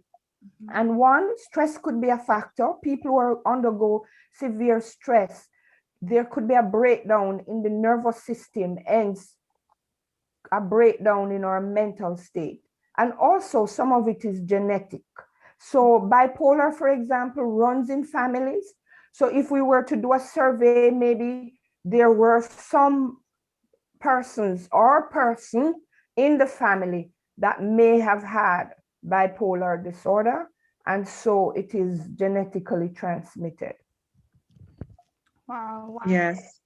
Yeah, we have Coach Raquel that's also on the line, and she would like to chime in on this topic. Coach Raquel? I am here. So I've been tested and I have mild bipolar. But I think I really like what you're saying, Dr. Bell. And I think sometimes when illness gets placed on something, or let me change that. As a coach, one of the things is that, and the reason my coach ministry, my whole coaching practice became a ministry eventually was because of my connection with God or my understanding of Him. And I think what happens is, as Don Miguel Ruiz says in the book, the Fifth Agreement, we have these symbols that we use, and we make them life and reality, and it's like they become these stone walls that we put up that is impossible to tear down. And then those symbols create labels, and these labels are placed upon us, and all of a sudden our worth become less because of a label, right? And so even with the reason I knew something was going on with me, because I have the capacity to work for days and nights, and I'm good. Like I'll just go. And sometimes I will sit to myself and you need to stop now. And I might have to call someone to say, hey, can you help me stop working now? Because I cannot stop myself from working and creating, and it's just this thing, and I have all the energy in the world, and then there's another time when it's like, it has, back when I didn't even understand what it was, I would go mute for periods, where all I would say is, and people would be talking to me, and I want to speak, but my mouth wouldn't open. And I'm in this place. And in 2019, after I went through quite a bit in my life, and I started being introduced to God in a different way, and the less ashamed I got of God, because I was I'm still going through it, ashamed to say, oh God, I didn't feel necessarily like I was in good company, and I didn't necessarily want to be that person who keeps saying God. And as I got to understanding for myself, I remember in 2019, yes, it was 2019, for 2 weeks, I couldn't come out of my bed. And I remember afterwards, I was talking to my team, and I was like, man, you wouldn't even know, I was depressed. I was so depressed I couldn't move. And then some things started happening, and I started, because of the coaching, because I was enrolled in coaching, and not just counseling, but coaching, I started realizing that something magnificent happens after every quote unquote depressive state. I would do something great, like something really big, create or design something that everybody's just like, whoa, And so I in my own learning and understanding and connecting with myself, my soul self, because sometimes we get so caught up in the self-consciousness, we forget the soul consciousness. I believe, and I'm not asking anyone to believe, this is my experience and how I interpret and understand my bipolar or my version of it, is God sometimes has to take over the mind to get us to become motivated, willing, and obey what He wants us to do sometimes. And for me, even when I heard Kanye, I connected with Kanye the minute I heard him come out and say God, you knew he was searching for something, because it happened to me. Because I was just like, I need something, there has to be something bigger here, But I'm sharing this to say this. We need to become kinder to each other. We need to understand that pain is pain. It doesn't matter what form it takes. And I think sometimes we're so busy in our own pain that we completely lose sight of the people in front of us who are not managing as well. And so I think what happens with, I certainly know that I no longer call mine a depression. That process that I go through, I don't call it depression anymore. I change the labels because I need to change my outcome, but then I guess that's coaching me, right? So now I take it as my quiet time that God is asking me for. That He's saying, I used you to do this, but after that I need to restore you. So I need you to come to this valley with me, so I can restore you. So during those times, I sit in the pain. But we have to know that it's either a pain to sit into. And it's at those times that I've learned to ask for help. Help me. In any way. If I have to publish it on Facebook, I will. If I have to shout it from it, I am no longer afraid to say, help me. Because sometimes I say, I remember crying out for help and having persons say, but you have to do it like that, and who cares how you cry out for help? Help me. Who cares how you cry out for it? But like I said, you see, that lady spoke about it. Your pain isn't for you. It is that manic and that low that allows me to be the kind of strategist that can think ahead of time and create things that I know not of. So that people can be helped and can grow and can achieve certain things. So in the end, we've got to be careful how we treat people who we think have what we consider less than or not a good enough health situation for us to deal with. It's too embarrassing because he's going to shout and he's going to do that. If we could stop and say, I wonder if this shout has purpose. Okay, so he walked into the president and he says running for presidency. And you see, after a while, people are going to realize that because nothing just happens. Maybe years, long after, people are going to say, when Kanye did that, you notice that happened after? But nobody's going to call him up and say, you weren't so crazy. Because we call crazy what we don't understand. And I'm speaking as somebody who is affected by it. Because I didn't know. It's one thing to hear the medical stuff, but when you're living it, it's something completely different. And I want to say to anyone from my own experience, you're not crazy. And I think what we label as mental illness is God's tool to get things done in His way. Because it takes over you. It takes over you. You know, when I'm sitting sometimes, Craig, I have no control over it. I don't know what's going on. Sometimes I even say to persons sometimes, and they're like, my God, how did you create this thing? Like I do graphic or a site, and they're like, my goodness, it's just different. I didn't necessarily sit down and decided I'm going to do it this way and that way. It just came out of me. So, and with that comes also the negatives, where I might be impatient, or I might, just shut everyone out. So why would you love me when I produce the good stuff, but then discard me when the price I pay to be that good now shows up as pain? We're all affected by something, and we really need to get to that place of being more mindful and kinder. You don't really have to love, just be kind. That's all I wanted to say on it. But thank you so much, Dr. Bell, for the way you speak about it. Thank you. That's very good testimony. Very good testimony. Yes. I like the positive spin.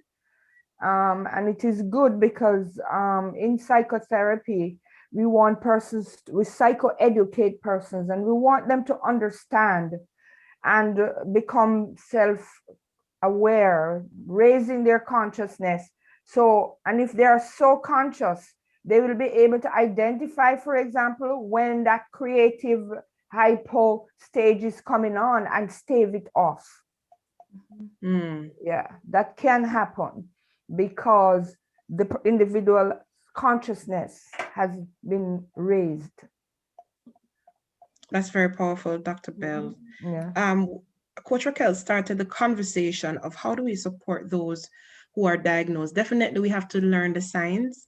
And she was talking about being kinder, and also speak particularly in addition to those persons who are married, they are together, but they never saw it coming, and then it shows up.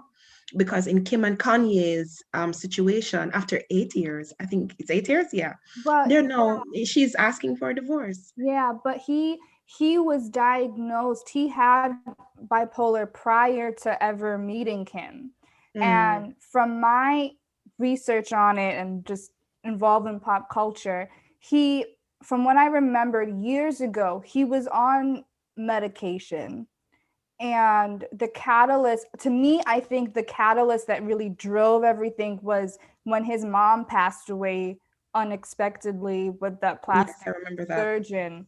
And I heard from other like news articles and just other channels saying that the mom was the one that, like, one was his anchor, and two helped him stay on top of, like, you're taking your and I think that dramatic, stressful event that happened in his life, I don't think he truly sat down and was like, let me deal with this passing of this monumental person in his life. Because after that, I remember he was popping like album after album after album, and then all of a sudden the music kind of like started changing, and it was like, yes, Kanye, but it sounded a little different. And then but I think when he met Kim, it kind of, for a time period, it like he felt, I think, somewhat whole. I mean, he's quote unquote, like it helped to center him. Yeah.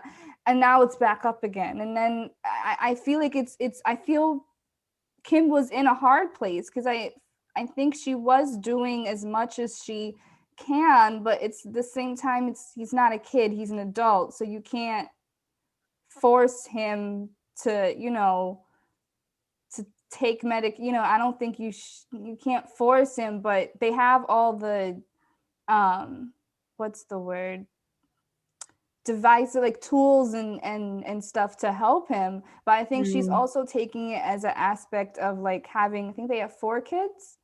So the kid standpoint of them living in the house with their father that's going through something right now, that's a lot.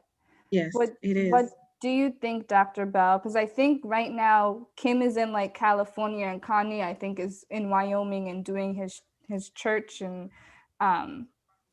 praise and worship over there. But what would you say to married couples that are going through something like this? So marriage in of itself is difficult. just being in a normal marriage, because it's 2 people with 2 different personalities that must come together. Now, when you put the mix of a mental health issue in it, mental health issues are going to change the person's personality and normal way of being. And as we described bipolar a while ago, if you are living with a person that is going from 2 poles, sometimes we ourselves would say to a person, you're schizophrenic when 1 minute you're behaving like this and the other time you're behaving like this. Now, to be in a marriage where there is this kind of volatility, it can be quite stressful. So having to deal with that on a daily basis can be stressful for the other partner and stressful for the person who is also engaging in this behavior, because sometimes you're not able to control. I heard you said that he was on medication. The most first line treatment for bipolar is medication, because what happens is that there is an imbalance in the chemicals in the brain, so that the brain is giving signals to go into depression and then to go into mania. So medication is what would be used to stabilize, put him right there in that center and normalize the behavior. And then psychotherapy would help in the sense that you become psychoeducated. You learn when your triggers are going to be there and learn how to avoid those triggers. learn how to manage yourself even during an episode. That is possible. So medication is important. So if an individual may be off their medication, it means that there could be more of the episodes of mania and or hypomania or depression. And so living with that, a spouse living with that, it could become super stressful. So my advice would be that both spouses should seek professional help because it is needed, and professional help should come in the form of psychiatric intervention and psychological intervention. So both is necessary. Family support is also going to be very, very crucial. And when I say family support, it's not just the immediate family, but the nuclear family, but extended family support. Again, because of the challenges that this disorder could bring. It means that the individual who is experiencing it should be up and ready to care for self, because you can be married with bipolar and live a near normal marriage, but it's going to take all the resources that I just made mention of for the person to be in a stable situation and to be able to function normally. So if, for example, Conway wasn't on his medication, it could exacerbate the situation and create more episodes and create more problems. We have some listener comments that says, Apostle Faith Walter says, yes, dramatic events can cause some discomfort of those struggling with mental disorders. And hi, Apostle Faith, thank you for tuning in. Yes, she's here every week. Thank you so much for tuning in. And we have another comment that said, maybe the purpose God had for their marriage has come to fruition. How do we even know it's his mental state? That could be true. I mean, from what I've heard is the divorce, they're completely amicable. Everything's 50-50. You know, they're just may take a while because I know they have a lot of assets, but I haven't heard any like typical bitterness of either party in regards to this, and that they've went through counseling and went through everything. And maybe, yeah, just like that comment said, maybe it was just that time for both of them to go their separate ways. So humans have a threshold, and we can put up with a lot of stressors until that threshold says that, you know, I really can't go. And I think both of them were trying, it seems, but that they may have come to that threshold where it has come to a point where they cannot function. Yeah. And there's one comment that said that Kanye in a Netflix interview said that he doesn't have the depressive state, that he's just high. And I remember him saying in one interview that kind of talking about it, but basically like the medication kind of like clouds his creativity. And I guess it's that high that brings out all this music and all this, you know, amazing talent that he has, but it's just trying to find that balance, like you said. Is it a creative thing though? Because I mean, I'm seeing where a lot of creatives seem to have bipolar disorder. And then, I mean, I know we have to wrap up, but then there's a conversation of, because he is a religious figure now, and he has his own church. Yeah. How do you handle being a church leader and having to balance bipolar disorder? So, you know, there's a lot of things to think about. There is a lot. It's a lot. I mean, I could really quick, I could say from the creative aspect, I know I know we have to wrap it up real quick, but I know from the creative aspect, I don't have bipolar, but I go through periods of depression, especially like seasonal. And it was something that I never really talked about. And some family members would know just by like knowing me, but a lot of people won't be able to tell because I could function relatively decent out in public going to work, but I'll be functioning as if I'm a robot. But the only way I could describe it, Dr. Bell, is like I feel nothing. Like I feel empty, I feel dark, I feel nothing. I don't feel happy, I don't feel sad, I just feel nothing. And then I come in and it's like, do you want to cook food? No. Like I just want to go in bed and lay there. That's it.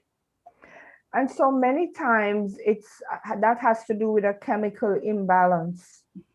So it is often said that for persons who experience depression, it is a depletion of serotonin. Serotonin is supposed to make us happy. So when there's a depletion of that particular chemical in the brain, it can result in what we call an endogenous depression, which is a depression that has a biological basis. I hear you say seasonal, but there's also a disorder that is called a seasonal affective disorder, which is really dependent on the seasons of the year. So some people become extremely depressed during winter. Yeah. Because they are taking their cue, and their biological change comes from the winter season, which is the more kind of low, depressed season. And during the summertime, they perk up and they're very happy and they're doing very well. So that's another type of depression, which is dependent upon the season of the year that create that depression. Oh, wow. Oh, Dr. Bell, I could talk to you forever. Can we just have one show? Just Dr. Bell, straight through. I want to give her a whole badge that says our resident clinical psychologist. That would be nice. That would be nice. Something to learn. And believe it or not, I learn more about myself, understanding more, is always important to self-development and self-growth. And sometimes we don't even know we have a problem until somebody starts explaining the details of symptoms and, things like that. So I'm so happy. I'm always happy to have her on the show.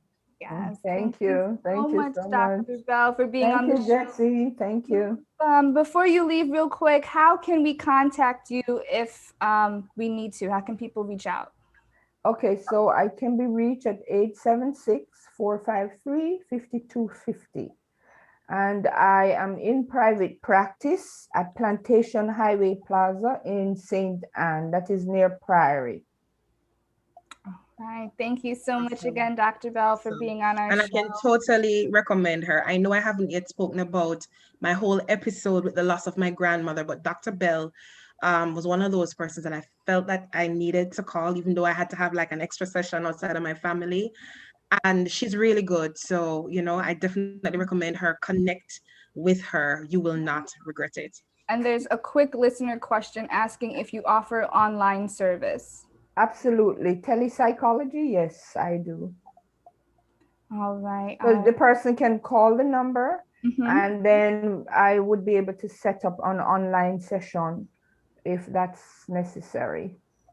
All right.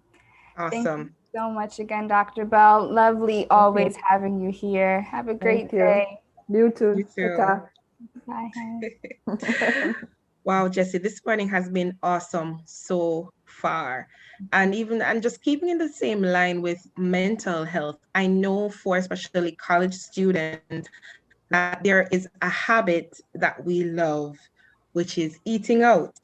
When you're in college, you don't have time for cooking like that, perhaps something quick or microwavable, and with this whole C9 thing that's happening, I know that habits change, right?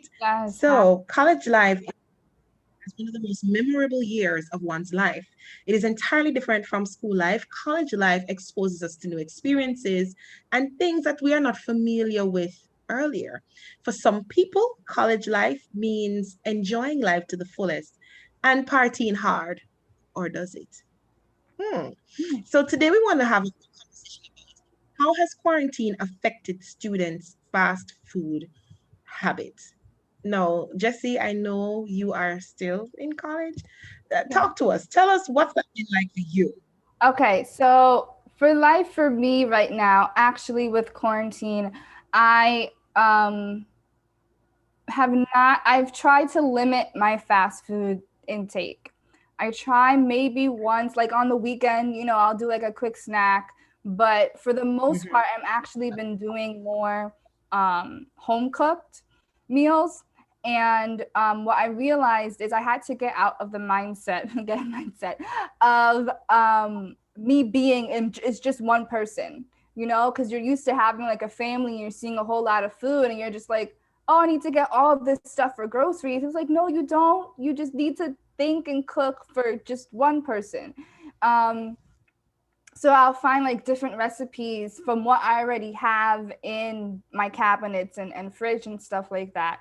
And I've growing cooking skills, but also having fun doing so. So for me personally, I haven't been doing the fast food. And in my apartment complex, what I noticed is a lot of people have been doing those home kits, like not necessarily like those prep kits, not necessarily like the microwave ones, but the ones they'll ship you like the ingredients already prepped, or just the ingredients you have to like pre-prep it, and they'll give you like 4 or 5 recipes, and they'll tell you like servings you could order, whether it's like a serving for 2 people or 4 people. And I've been seeing a lot of people having that delivered to their house. And I think one, that saves them the trip of going to the grocery store. 2, it saves the mental, like, okay, what I got to cook for dinner today, because you just, you don't know what you have and you waited till last minute. And 3, it also spices up their cooking, what you say, I don't know, cookbook recipe. Like it introduces them to different recipes that they can cook, and it may just be really simple, 20-30 minute ones, and the food still tastes delicious, and you're not having that fast food trend. But I do want to say that there is 2 articles that I wanted to share specifically when it comes to fast food or eating out. One is the impact and what it's having, and right now the governor in the state of New York has approved for 35% capacity of people eating in restaurants. And Marsha, when he approved that, I was like, okay, but how much is 35%? You know, like, is that like an extra 1 or 2 people from before? It was, I think he was 25 or 29%, and now it's 35. And it's like, okay, but like restaurants can't live off of, it's not even 50%, Definitely, definitely. And I'm still not fond of eating out, even where I am, because you just don't know. Yes, we know that these restaurants, they have to do their work, they have to get paid, but when you talk about sitting down and removing your mask and sharing breathing space in order to eat, and then also looking at what is 35% in light of, if I have high traffic, let's say it's a restaurant that's doing really well, what does 35% look like? Because depending on the average traffic that passes through the restaurant, that number can be very high, even though it could be very low as well. Right. That is really true. And there is a clip, yes, that says that, a clip right now on screen from ABC 7 New York. Excuse me, guys. Whew, that tea is going through me right now, saying that New York City restaurants current has 25% capacity indoor dining. This is as of February 19th, 2021. And I know that he states that he will increase it to 35% capacity indoor dining. And we'll see if we can play this video real quick, if it's going to work. Reopening New York City restaurants are now at 25%. They're 50% statewide.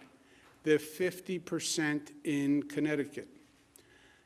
They're 50% on Long Island. New York City was closed. New York City is now 25%.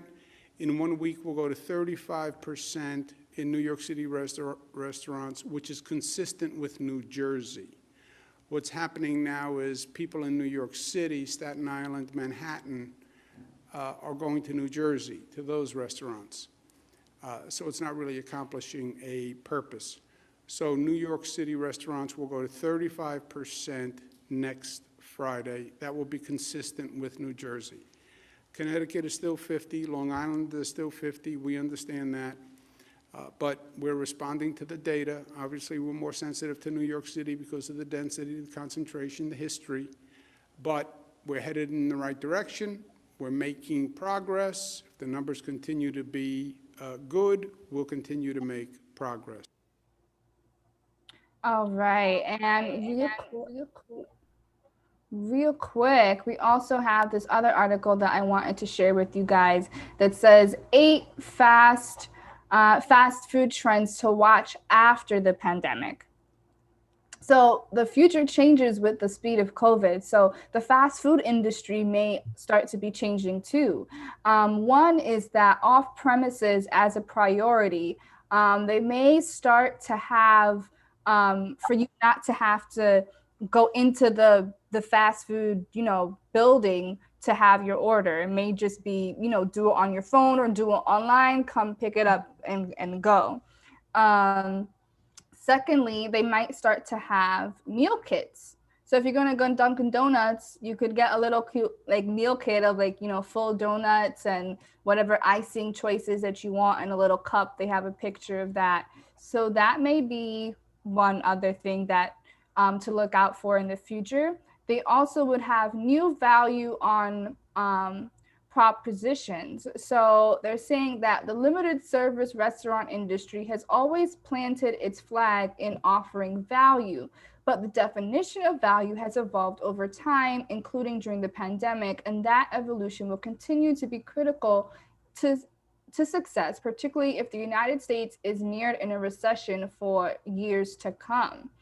That's another thing, this whole C-19 quarantine may put us into a, let's say, not permanent, but a debilitating recession for the next few years. Fifthly is a balanced approach to health.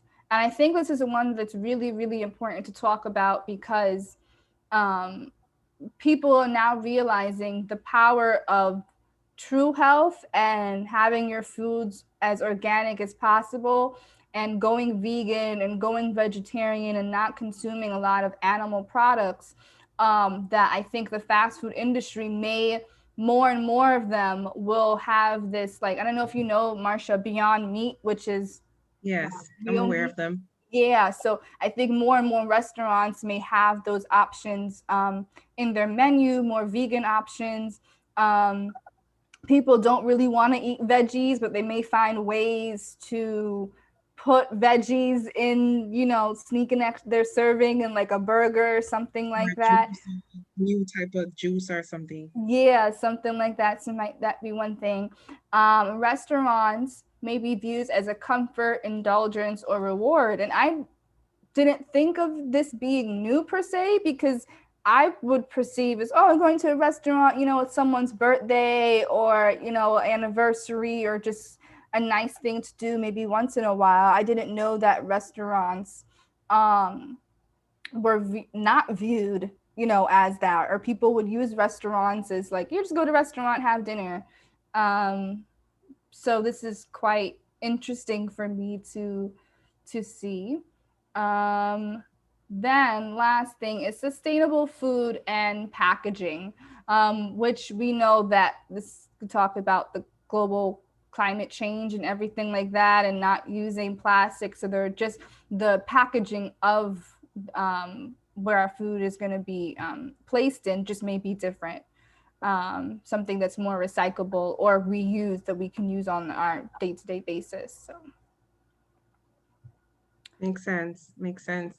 Just have a listener comment right here. Maybe all of this is God taking us back to where we should be and not necessarily a state of brokenness, but restoration through change. And we just want to say hello to Shelly-Ann. She's over there in the US, and also Miss Venice McFarlane. Thank you so much for sticking and staying with us so far. But what you said is very interesting, because the trend has, even before C19, health was trending. Like people are taking better care of themselves because they're wanting to live longer. And the government, even with previous First Lady Michelle Obama, with her programs, and all the things that she's doing, people were really gravitating and grabbing onto it. I can't see how it could hurt to include better meals for life. Yep. Better meals. And one thing I'm sorry, you kind of broke up for a quick. We were in and out for a little second. What'd you say? I'm not sure what you heard and what you didn't. You have to tell me.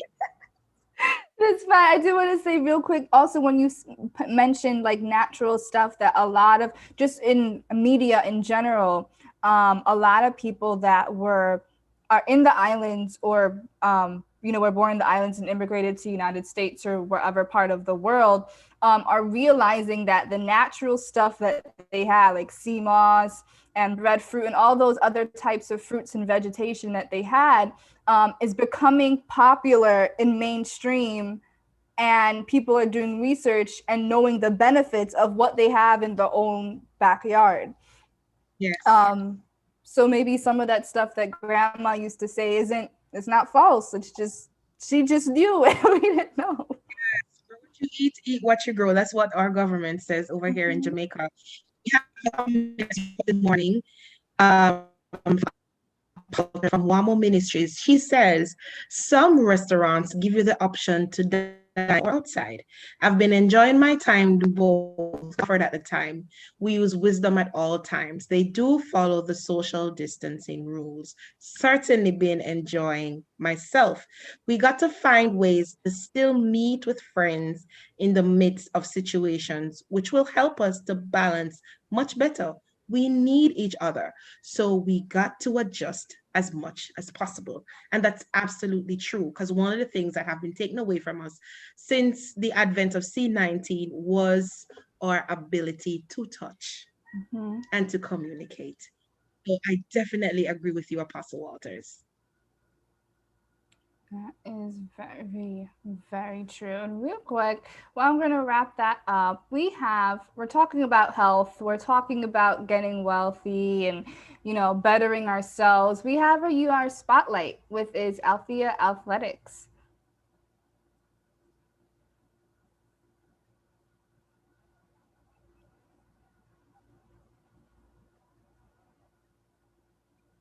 Anything going on?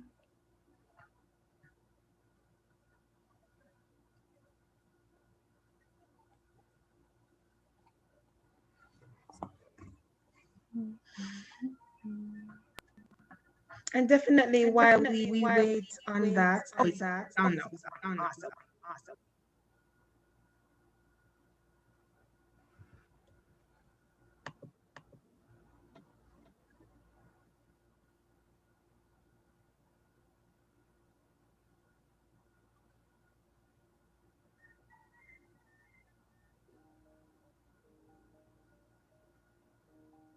Learn how to achieve your fitness goals with Althea. Experience targeted personal training programming that focuses on building your strength and flexibility while increasing your nutritional understanding. Choosing to train with Althea will guarantee weight loss and muscle gains during your first 6-week training period.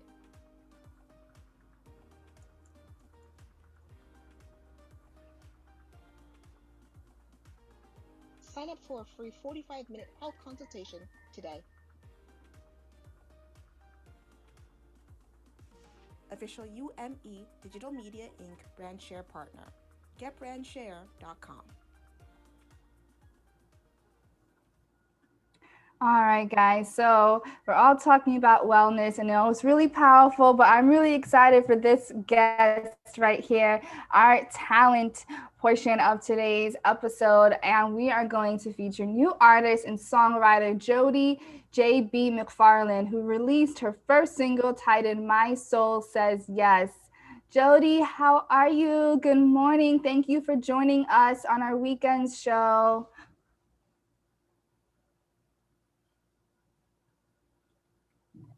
Can you hear me? Hello.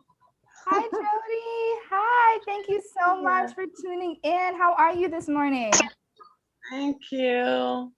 I love your hair, by the way. It's really, really pretty. Thank you. Everyone's rocking the hair today. I was not on the memo, but okay. Next time. I got you guys. You won't be seeing it this summer because it's winter. I'm taking it off in summer. In the summer. I'm sure it'll still be good. It'll still be good. So for our listeners out here, can you tell us a little bit about yourself and how long you've been singing? Oh, okay. All right. So my name is Jody McFarlane, and the JB in the name represents Jody Bless. So basically, I did a name change. My name before was Jody Bless, right? So I went through a series of my identity. So I did a name change, Jody and JB McFarlane. So Jody and basically means God increase. The and mean favor and grace. So I didn't want to take that away from what God is calling me to do, right? So Jody and JB McFarlane, it's long for some persons, but that's fine. That's fine. That is fine. So I am a born Jamaican, as you can hear. Yes, I'm a Jamaican. I'm currently living in the States right now.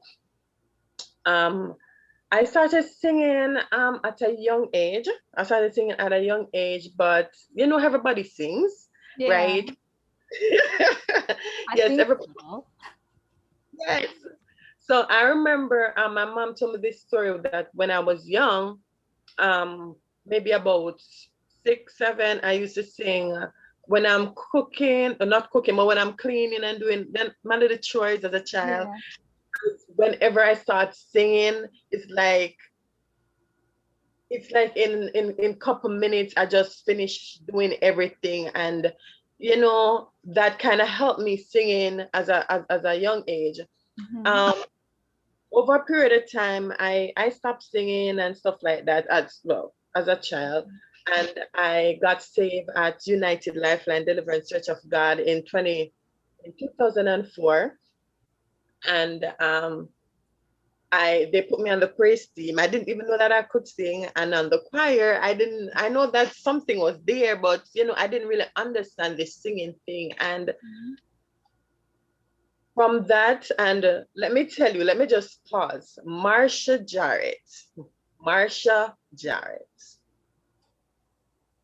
She was one of the person that really pulled me aside and say, yes, let me work with you. And I can sing also, I can sing soprano, I can sing tenor because of her help. And she inspired me when I was at that church. And I just want to say thank you, Marsha. All right, so about this song now. So in 2020, COVID hit, and when COVID hit, I went in a series of depression.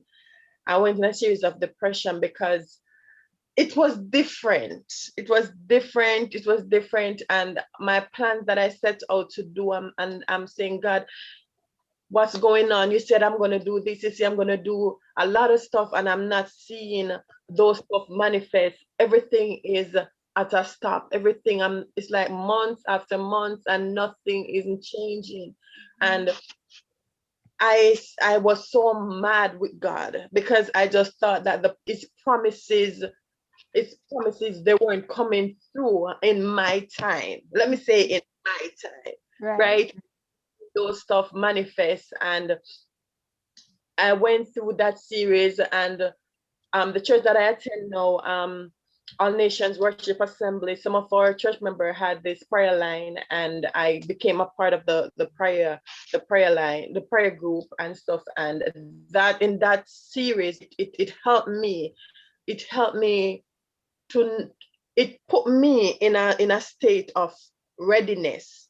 Whatever is happening in my life right now, it's orchestrated by God. God is still in control.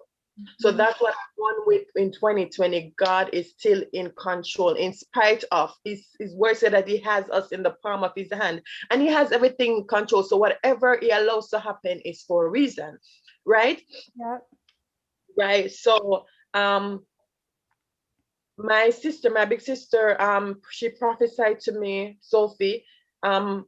She prophesied to me, and she said to me that God is calling me to a series of worship. He don't want me to pray, don't want me to do nothing. He just want me to worship.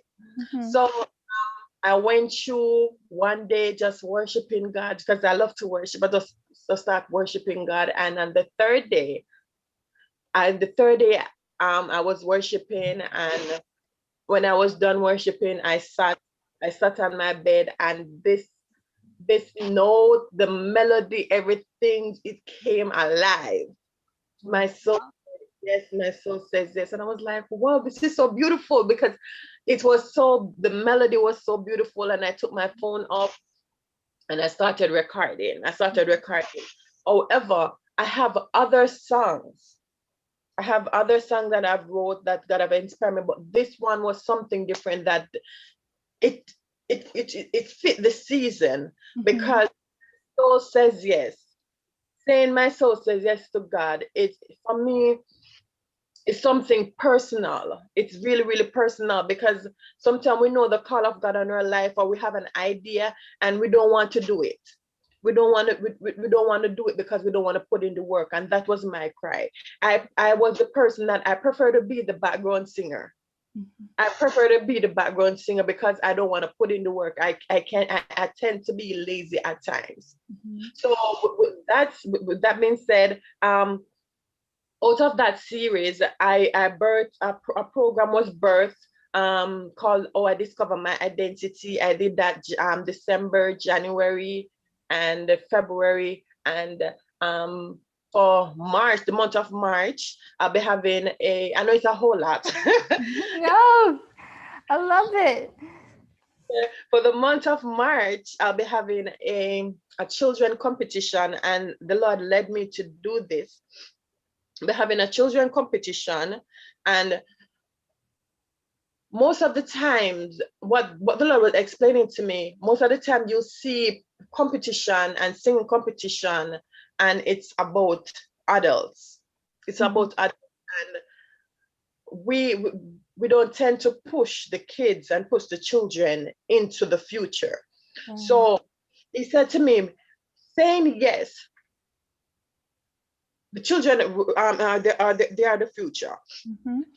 Saying yes, so your child singing "My Soul Says Yes," you're planting a seed from a tender age. You're planting a seed, and this song, by the time you start this song, at the end of the song, you're going to know the song. That's how the song is. That's how easy the song is. By the time this 5 minutes and couple seconds, by the time this song end, you're gonna know this song. So let me just give you a quick run through of the competition. So the competition is basically going to be in 3 different categories: 6, 7 to 10, 11 to 14. Right. So for the winners of these categories, they're going to win 100 US. Right. So these are for some person may say this is a little, it's on 100 US is not a lot, but listen, it's a lot for a child, right? It's a lot, yep. It's a lot for a child. And this money will go towards the child's education, or whatever that has to do with the child and so forth.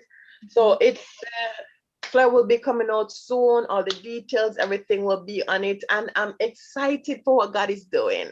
Yes, I'm excited. And we're excited for you. Yep. So you said that is easy by the time from the beginning to the end that we'll know the song, right? Right. Can you sing a portion of it? Oh, okay.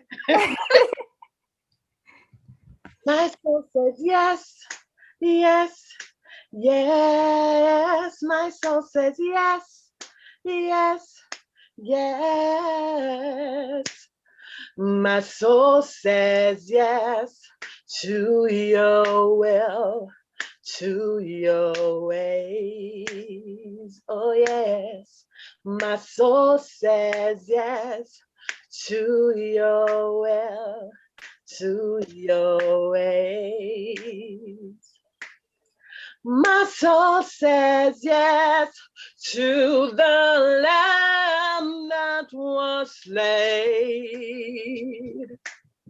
My soul says yes to the Lamb that was slain. Oh, oh, oh, oh, my soul says yes, yes, yes. My soul says yes, yes, yes. Woo! Oh, I love Awesome. it. We have comments coming in that says move God and just amen and like capitals and exclamation. I love it. I love it. I love it. That's beautiful. And you have such a beautiful voice, Jody. Yes, definitely. Yes, and we're looking forward to more things from you, Jody. Well, you know, I am always looking forward to better and more things from you. I'm so proud of you. I'm so happy to be a part of your process at some point. But I want you to let our viewers and our listeners know, how can they connect with you? Where can they find your music and, you know, booking information, things like that? Okay, so this song is actually on every platform right now. Last night I was going through TikTok and I typed my name in and I saw everything came up and I was like, okay, all right. So it's basically on every platform, on YouTube, Spotify, Apple Music, iTunes, Amazon. It's on every platform, right? It's on every platform. All right, so you can just type in Jody and JB McFarlane on YouTube, or you can type that in Facebook, Instagram. That's Instagram. So by next month, you can tap that in, and you can find me on the web. So, oh, okay. And booking information, and for the booking information, it's jb.bless, BLESS 72 @gmail.com. Awesome. Thank you so much. Oh, wait, I have one quick question before you go.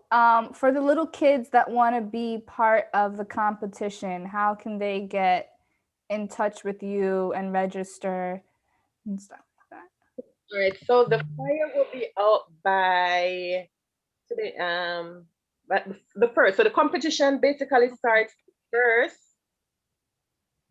Yeah, so the competition starts the first, and As in the 1st of March. 1st of March. So this is a March competition. All right, so it was begin the 1st of March.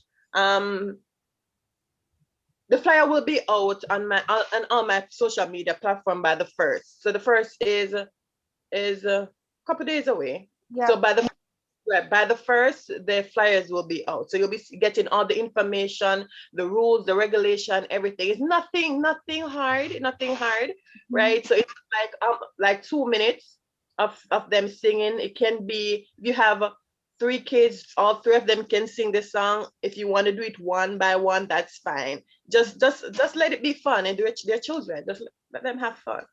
Definitely. And we here at UME Radio we are so ready to support you. So once the flyer is out, you can send it to us and we will be a part of spreading the word that kids can really get involved. So much power packed in one body. I'm so happy for your process, so happy for where you are. And congratulations again on your very first single. I'm loving every minute of your shine, girl. Keep shining, keep going. Thank you. Thank you for Definitely.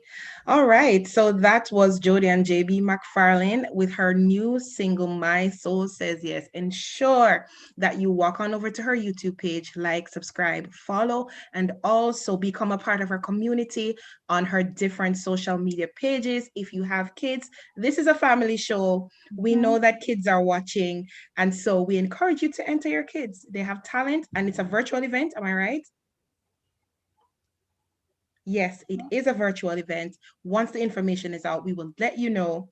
As well, next week, the week coming is March 1. So by the time we hit the show again next week, Saturday, definitely we'll make it a part of what it is that we do. Thank you again and have an awesome, awesome, awesome weekend. for having me. Thank you. You're very welcome. Yes. And speaking of music, Jesse. Yes, Marsha. It's that time of the morning. It It is is that that time. It is that time of the morning. No, I'm not sure what the voting looks like right now. I'm not sure if DJ Kelly on the back end can bring it up. But the last time we had our playlist, it was somewhere around Valentine's. So we don't know how many persons voted. But this week, we have a fresh list for you. And so, of course, we have all our DJs on the station that is a part of the DJ Top 5 playlist. And you can walk on over to umeradio.com to view all our DJs, all the song lists that they have pulled up on YouTube, and you can listen to these songs and you can vote for your DJ of the week. Yeah. So Jesse, what's on your list this week? All right, so for my list, I did a lot. I mix it up like old school, some old school, just older gospel songs. So, but they're powerhouses, don't get them wrong. So first one is Take Me to the King by Tamala Mann. Do I need any other explanation here? Like it's just that's it. It's Tamala Mann. If you don't know her, where have you been? But yeah, so she's number one. Next up, I have Put It on the Altar by Jessica Reddy. Then we're going to go to Blessed by Jill Scott. After that, I have My Heart Says Yes by Troy Sneed. And last but not least, I have Go Get It by Mary Mary. Cool list. I love your list this week. On my list, I have the anthem and the song Resurrection by Todd Galbraith. And one of my favorite artists, and these are kids artists out of Africa, is the group Proclaim. And they have this really cool song that I love called Awesome God. And then we go to Isaac Curry with the song Clean This House. Very profound song. And I think every now and again, we have to do some stock taking of our lives and just kind of clean and see, where we can improve, where we can do better, and just put that before God and say, God, hey, here I am. And then we go back to Africa again with Dr. Toomey with the song I Keep Winning. I Keep Winning. Very powerful song. Good. And of course, Let Us See Jesus, which is done by William Murphy. Actually, he did it over. He has twin brothers and one of them had died. He had recorded the song prior to his death. And then William decided to redo the song. And I think the song is just so powerful in terms of worship. The lyric says, let us see you lifted up like never before. And I think this is the right season for God to be lifted, because there's so many persons that need answers and they're not even sure. Even for some of us in the faith-based community, things are happening and we're really not sure if we're going to be completely honest, but we're just taking it one day at a time. And as long as we stay focused, and don't keep our eyes on the storm, but rather keep it on Jesus, then, we'll see him lifted up and then he'll do the drawing. So that's our top 5 DJ top 5 songs for this week, guys. Yes. So we all know who you're going to vote for, right? Jesse. Yes, Marsha. Jesse. Listen, I'm hearing a different name in the crowd, in the comments, in the comments. No. Yes, and even though we've traveled to different places with music, now we're going to go inside Travel Boss. Can you say Travel Boss? And of course, we know if you've been keeping in touch with the local news, where you are in the US, you will recognize that there's quite a bit of things that's happening. But we will be right back to tell you what are the details inside Travel Boss.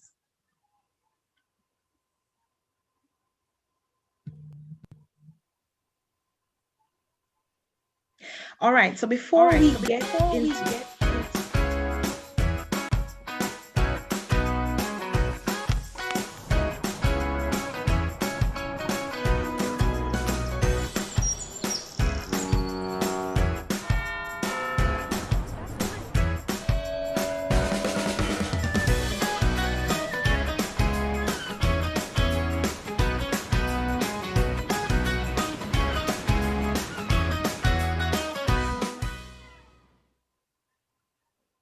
All right, so we just wanted to make a slight change in our program just now because we want to accommodate or because we can segment guests. Now, in this segment, we talk about philanthropy. Philanthropy is important because it provides opportunities. It provides support projects and endeavors that may be too unpopular or controversial to gain the widespread support of the general public or even the government. For this reason, philanthropy is a very important part of a democratic society. And today, inside our segment, we have Miss Angela Patterson.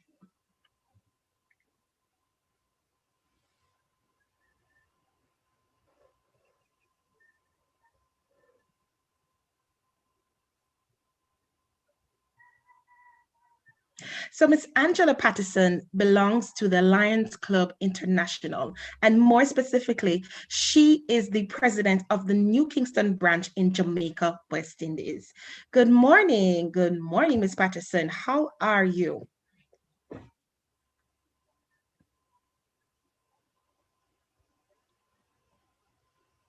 I think she's still trying to connect. Oh. Hello there. There you are. Are you hearing me? Okay. Very much. Loud and clear. Wonderful, wonderful, wonderful. How are you today? Welcome.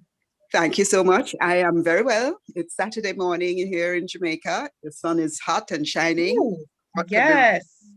I love it. I love it. Thank you so much for being a part of the program today. I know you should have been on the last time, but there were so many things happening and you have kept with it and you are here with us today. Thank you so much. So much. My pleasure. My All pleasure. right. So tell us a little bit about the Lions Club. What is the Lions Club about? All right. In your introduction, you made mention that I was a member of Lions Club International. Lions Club International is the umbrella organization. It consists of over 1 million persons across the world in several different clubs. I am part of the Lions Club of New Kingston, which is one of the clubs here in Jamaica, and I am actually president of that club for my sins.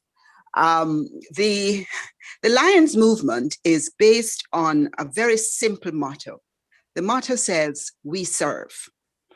And as it suggests, we have many areas in which we serve right across the world.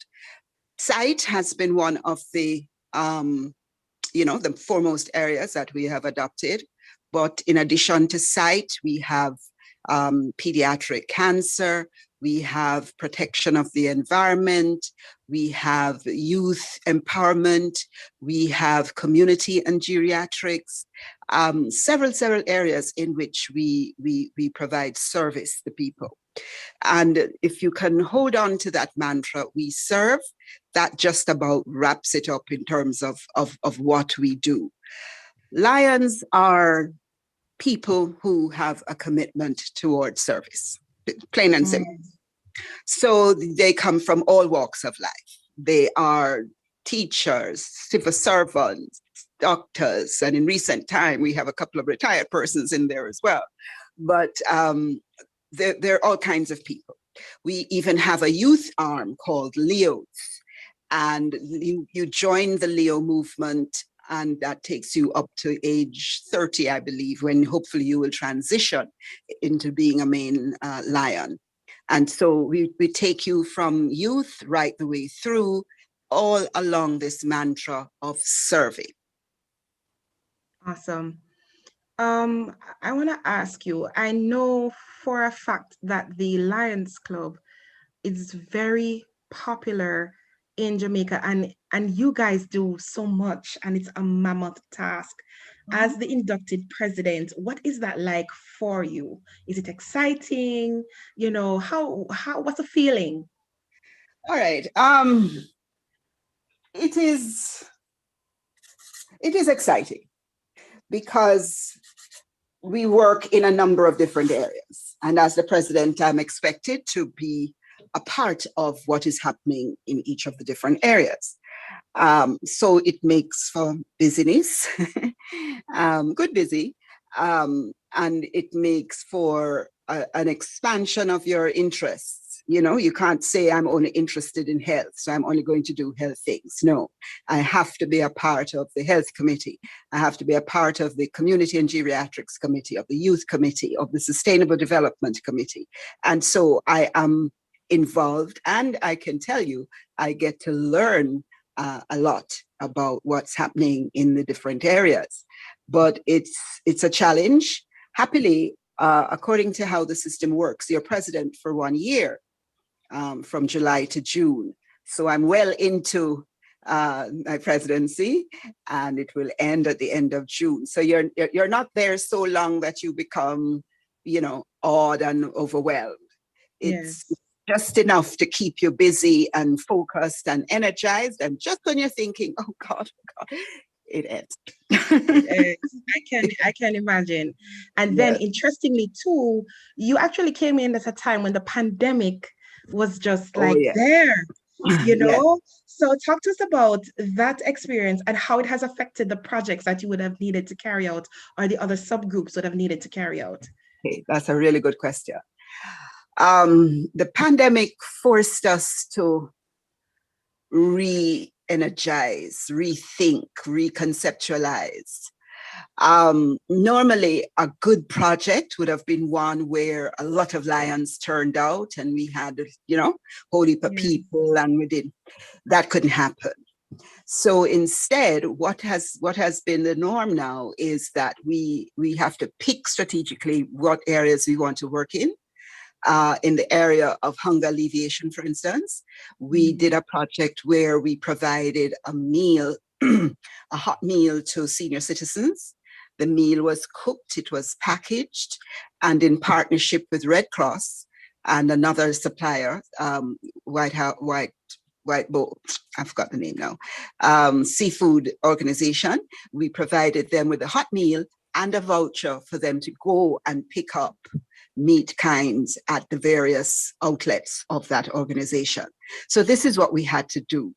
So whereas in the past, we would have gotten all of the seniors together in a big room, whole heap of lions would come and we would serve them.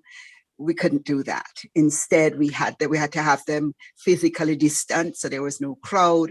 We literally just handed them the box of food, hand them the voucher, and made them leave. So it's a little bit impersonal, but the intention was to deliver service, so we did it. You know, we are now into youth, and the pandemic. The pandemic created a demand for basic schools to have hand washing stations. So we provided some hand washing stations for basic schools, and in the past, perhaps we would have gone and built them and put it in and all like that. No, that couldn't happen. So instead, we had to get somebody else to come and install them, and a few of us went and we did a handing over, you know, and take two pictures. We are giving tablets because now with the virtual learning, many of students don't have the devices to access the virtual learning. So we, in partnership with another organization, were able to beg some tablets, and then we went and we handed those over. So you realize that instead of large groups of lions being at anything, you maybe have one or two doing a handover, but that was the best we could do. The biggest challenge that the pandemic caused us was, of course, in the area of fundraising. Because now, again, fundraising typically would have required large groups of people. You know, you come, you have a concert, or you have a, you know, something where whole heap of people come. Well, so we had to improvise. We had a raffle. So instead of having whole heap of people come, you sell one ticket. You know what I mean? To people to buy a raffle ticket. Coming up in March, we're going to have a drive-through lunch where people will buy tickets for a lunch and they get a box lunch when they drive through. So again, no whole heap of people gathering. So it has tested us, I have to tell you, but we're holding on. We're doing our best.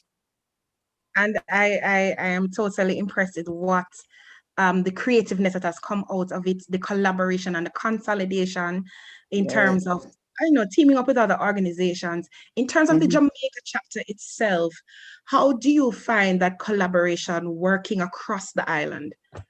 Very good, you know. In Jamaica, Jamaica is part of a region and as part of a zone. So we're organized in a number of different ways. And so Jamaica has several different clubs. We collaborate when we have joint region meetings virtually. We have joint zone meetings virtually. So we do that, and we even collaborate on some projects. In the one that comes readily to mind is we used to have a health fair.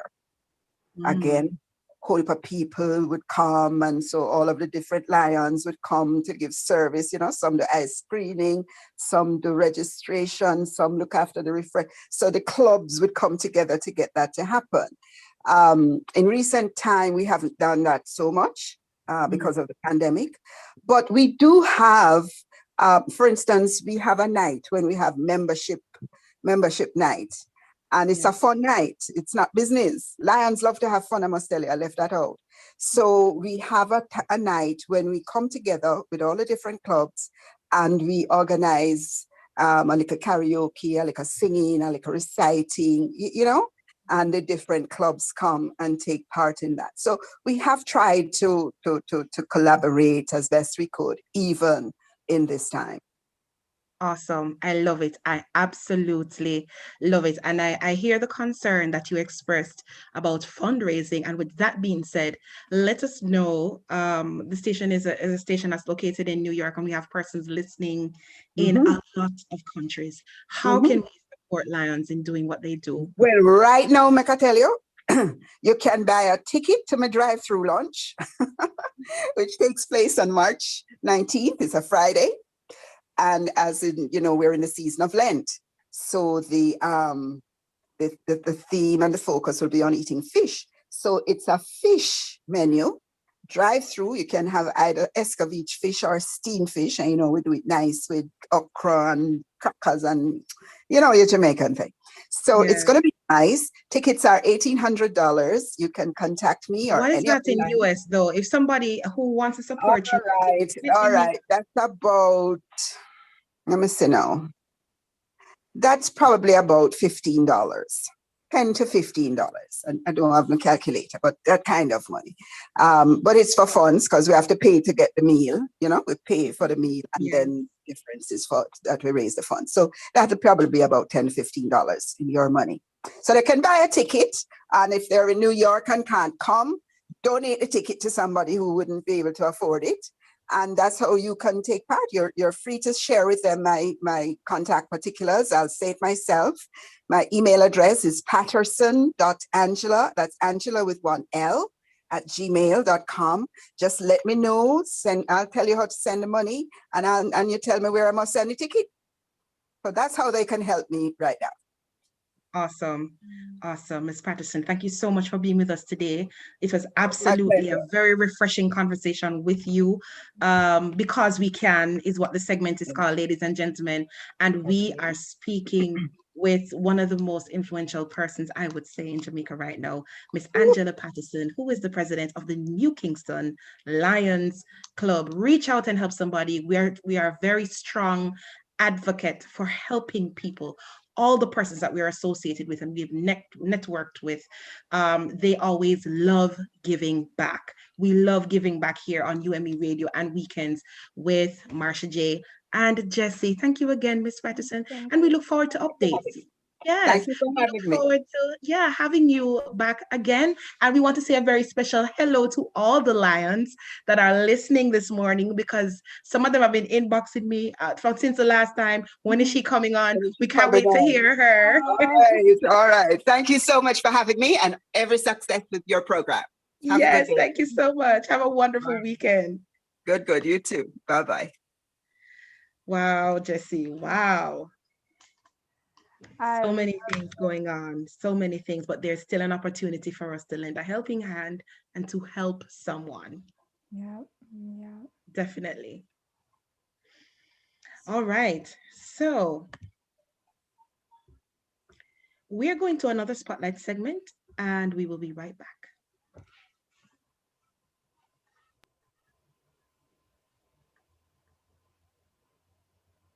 Hey America, this is Chaplain Wanda Thomas. Listen to Wanda Road to Success with Great Wisdom Unlimited every Sunday at 1 p.m. Eastern Standard Time during the Gospel Connection on WNJRradio.com, America's hottest web radio experience. This web radio program offers you information and tools that will help you to become empowered with skills for successful life outcomes. With so many different ways you can listen, you're going to love the way we sound. And now we're on Alexa. Just say, Alexa, play WNJR, be blessed, and get connected to us.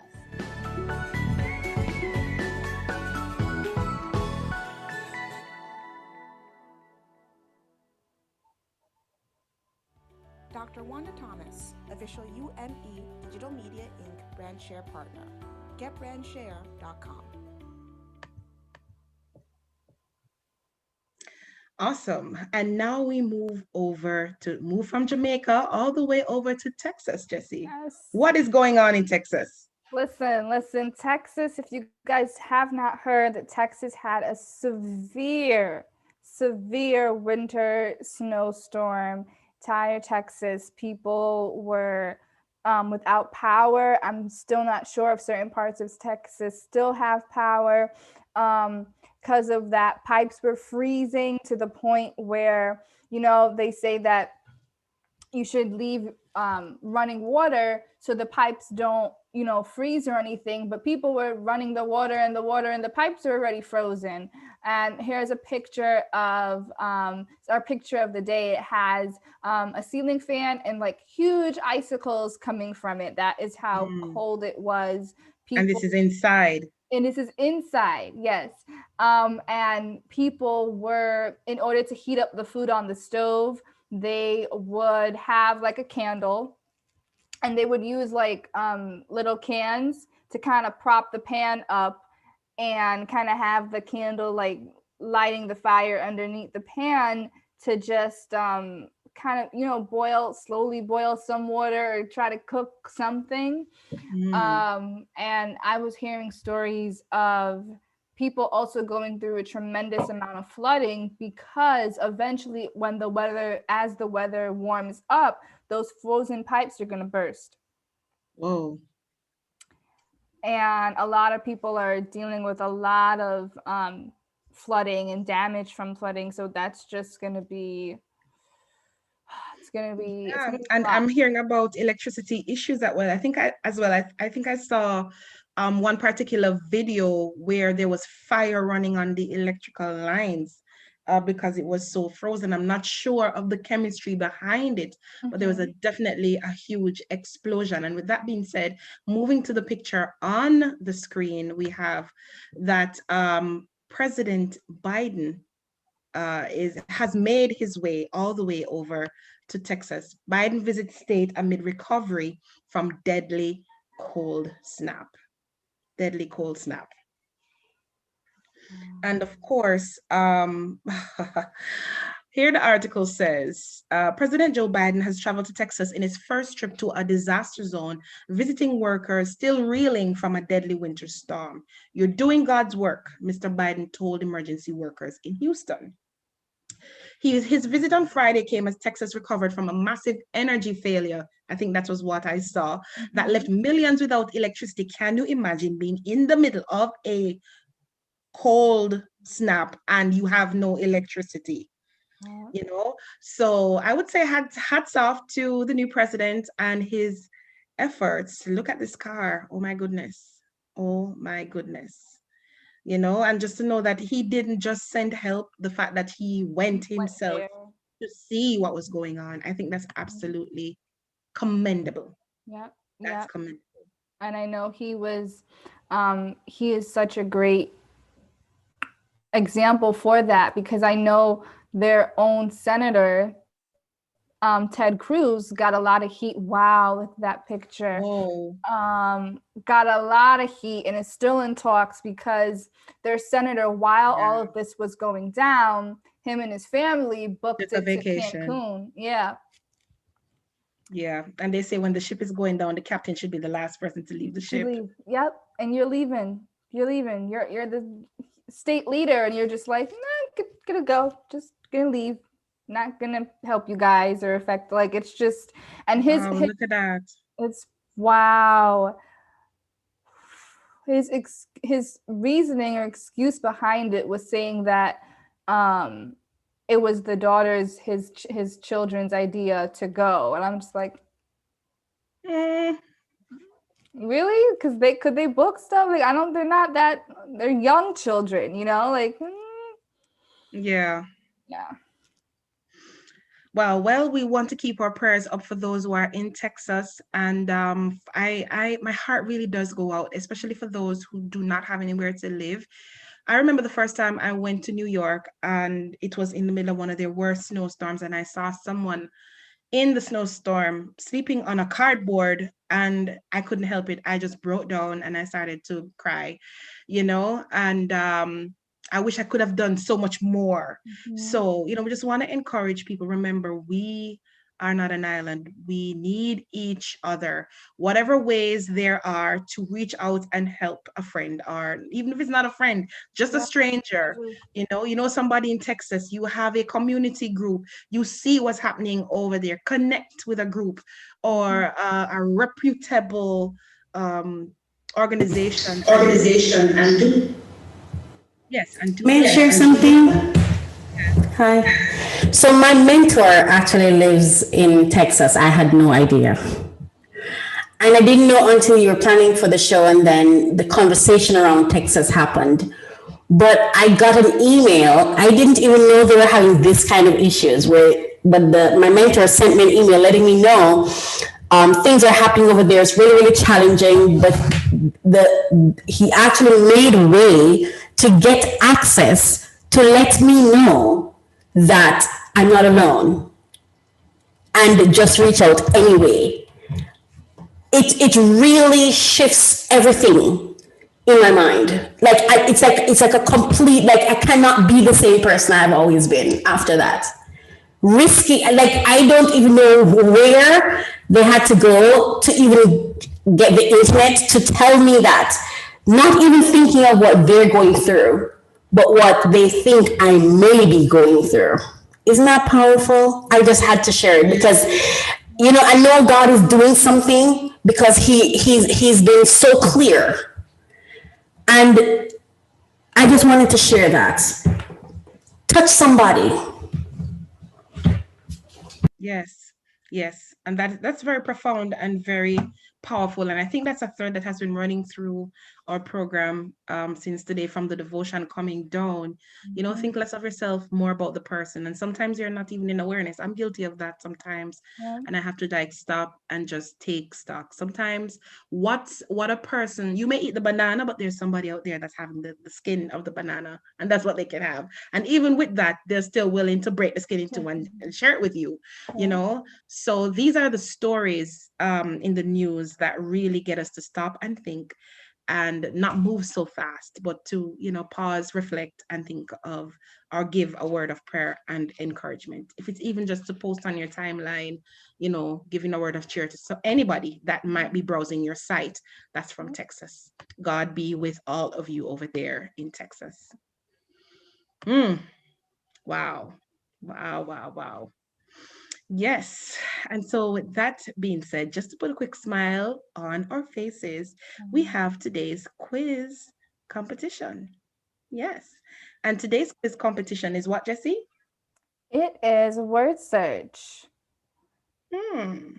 So I'm not too, I'm good at word search. I don't know what this one is about. Okay, as a surprise for me, but I am good at word search, so we'll see. Ooh, what's this one? Let me see. Let me minimize my screen. Oh, here we go. Says, God says you are the first three words you see. All right. Ready, Jesse? Yep. And those who are watching from YouTube, especially for those who are listening on the radio, pretty much the word search, whatever your eyes pick up. And you can always go back to our YouTube page to see the activity and you could pull that out. But for those of us who are watching on YouTube, type in the comment section and tell us the first three words you see when your eyes hit this word search. Do you want to go first, Jesse? I'll go first. I'm going to close my eyes real quick. 1, 2, 3.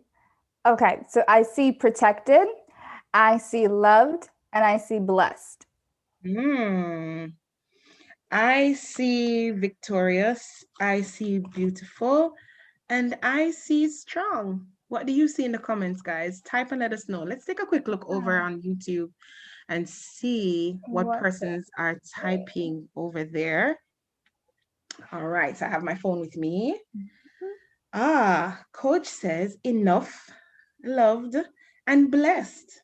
Yes, I love it. I love it. And I know that there are like 5 more persons online. So go ahead and type in the comment, guys.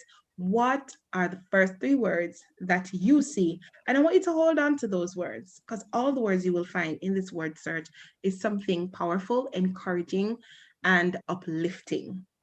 Definitely. But I love it. I love these games that come on every week. Oh, we All got right. some for the competition. Okay. Let's Whoa. see here. Ooh. Okay. I am surprised. Oh, Marsha. I am surprised. Listen. But the truth is, though, I've been telling people to vote, and they have been really expressing that they've really loved the song selections from everyone. I have a listener comment says that they the picture don't even want to show. And I have DJ Kelly in the background saying, I have the voting results and I am not. You kicked her out. You boom. Whoa. Listen, I told you 2021 is the year to be reckoned with, you know? And so, you know what? I'm so happy because the truth is all of us have votes. So it means that the songs are really blessing people. And once we do these selections, sometimes they come over on the radio station and you'll hear them from time to time. Yep. But, to God be the glory, definitely. And so we're going to look at what the song choices are for this week. What's your song choice for this week, Jesse? So I don't know if mine's up there just yet, but my song choices were Take Me to the King by Tamala Mann. Then it is Put It on the Altar by Jessica Reddy. Next up, it is Blessed by Jill Scott.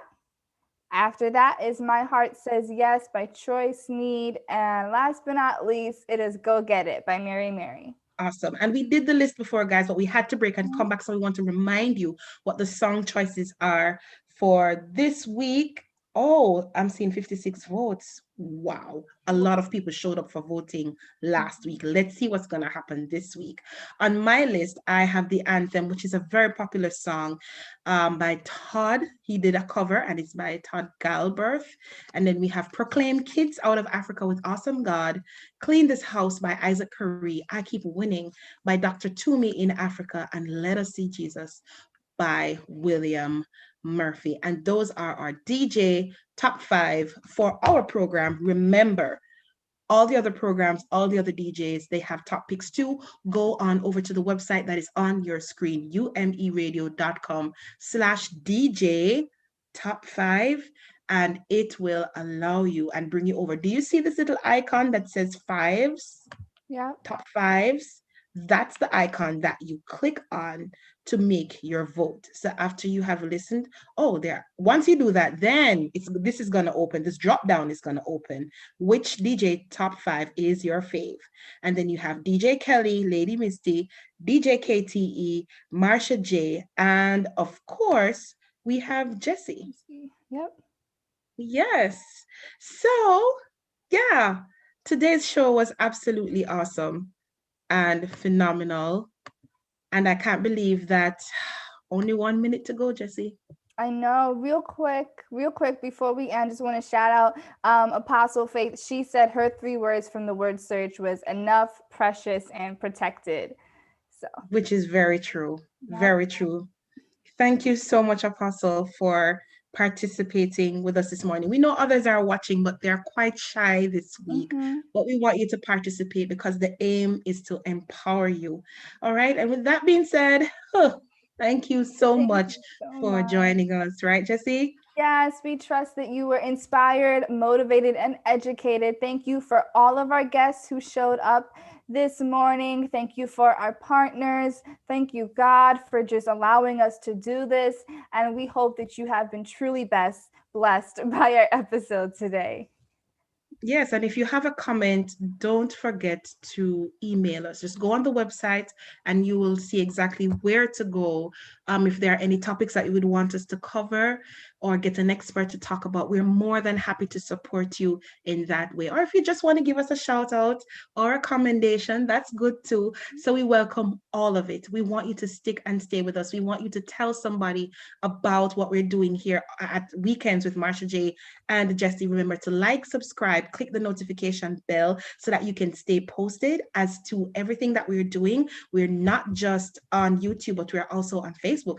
We're on Instagram. Connect with us. Connect with your favorite DJs, and talk to us. We love people. We like people. Love you guys. And we're always open.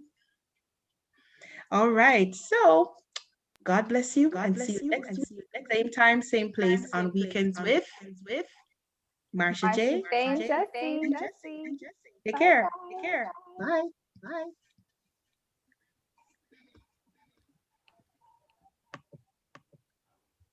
Weekends on UME Radio. Get the UME Radio app. Are you ready for the weekend? Oh, yes, girl. Get your cup of tea and mic check, 1, 2. I am so ready. To inspire, motivate, and educate. Weekends on UME Radio. The sun is up and so are we. News, interviews, hot topics. Connect with us. Let us know what's on your mind. Follow, comment, subscribe. We're everywhere. UME Radio app, iHeartRadio, Amazon Music, iTunes, TuneIn, and all other digital platforms. Email us info@umeradio.com. On WhatsApp, 201-503-6731. Subscribe to our YouTube channel and follow us on Instagram and Facebook, all at UME Radio. Follow me, Jesse, on Instagram at ink.jess. That's ink.jess. And on Facebook at Jesselyn Abel. That's JESSELYNE Abel. ABEL. And follow me, Marsha J, on all social media platforms at official Marsha J. Or you can just check out marshajnow.com. Weekends on UME Radio with Marsha J and Jesse. Amplifying the voice of positive influencers. UME Radio. Positive entertainment 24/7. Subscribe on YouTube and click the notification bell.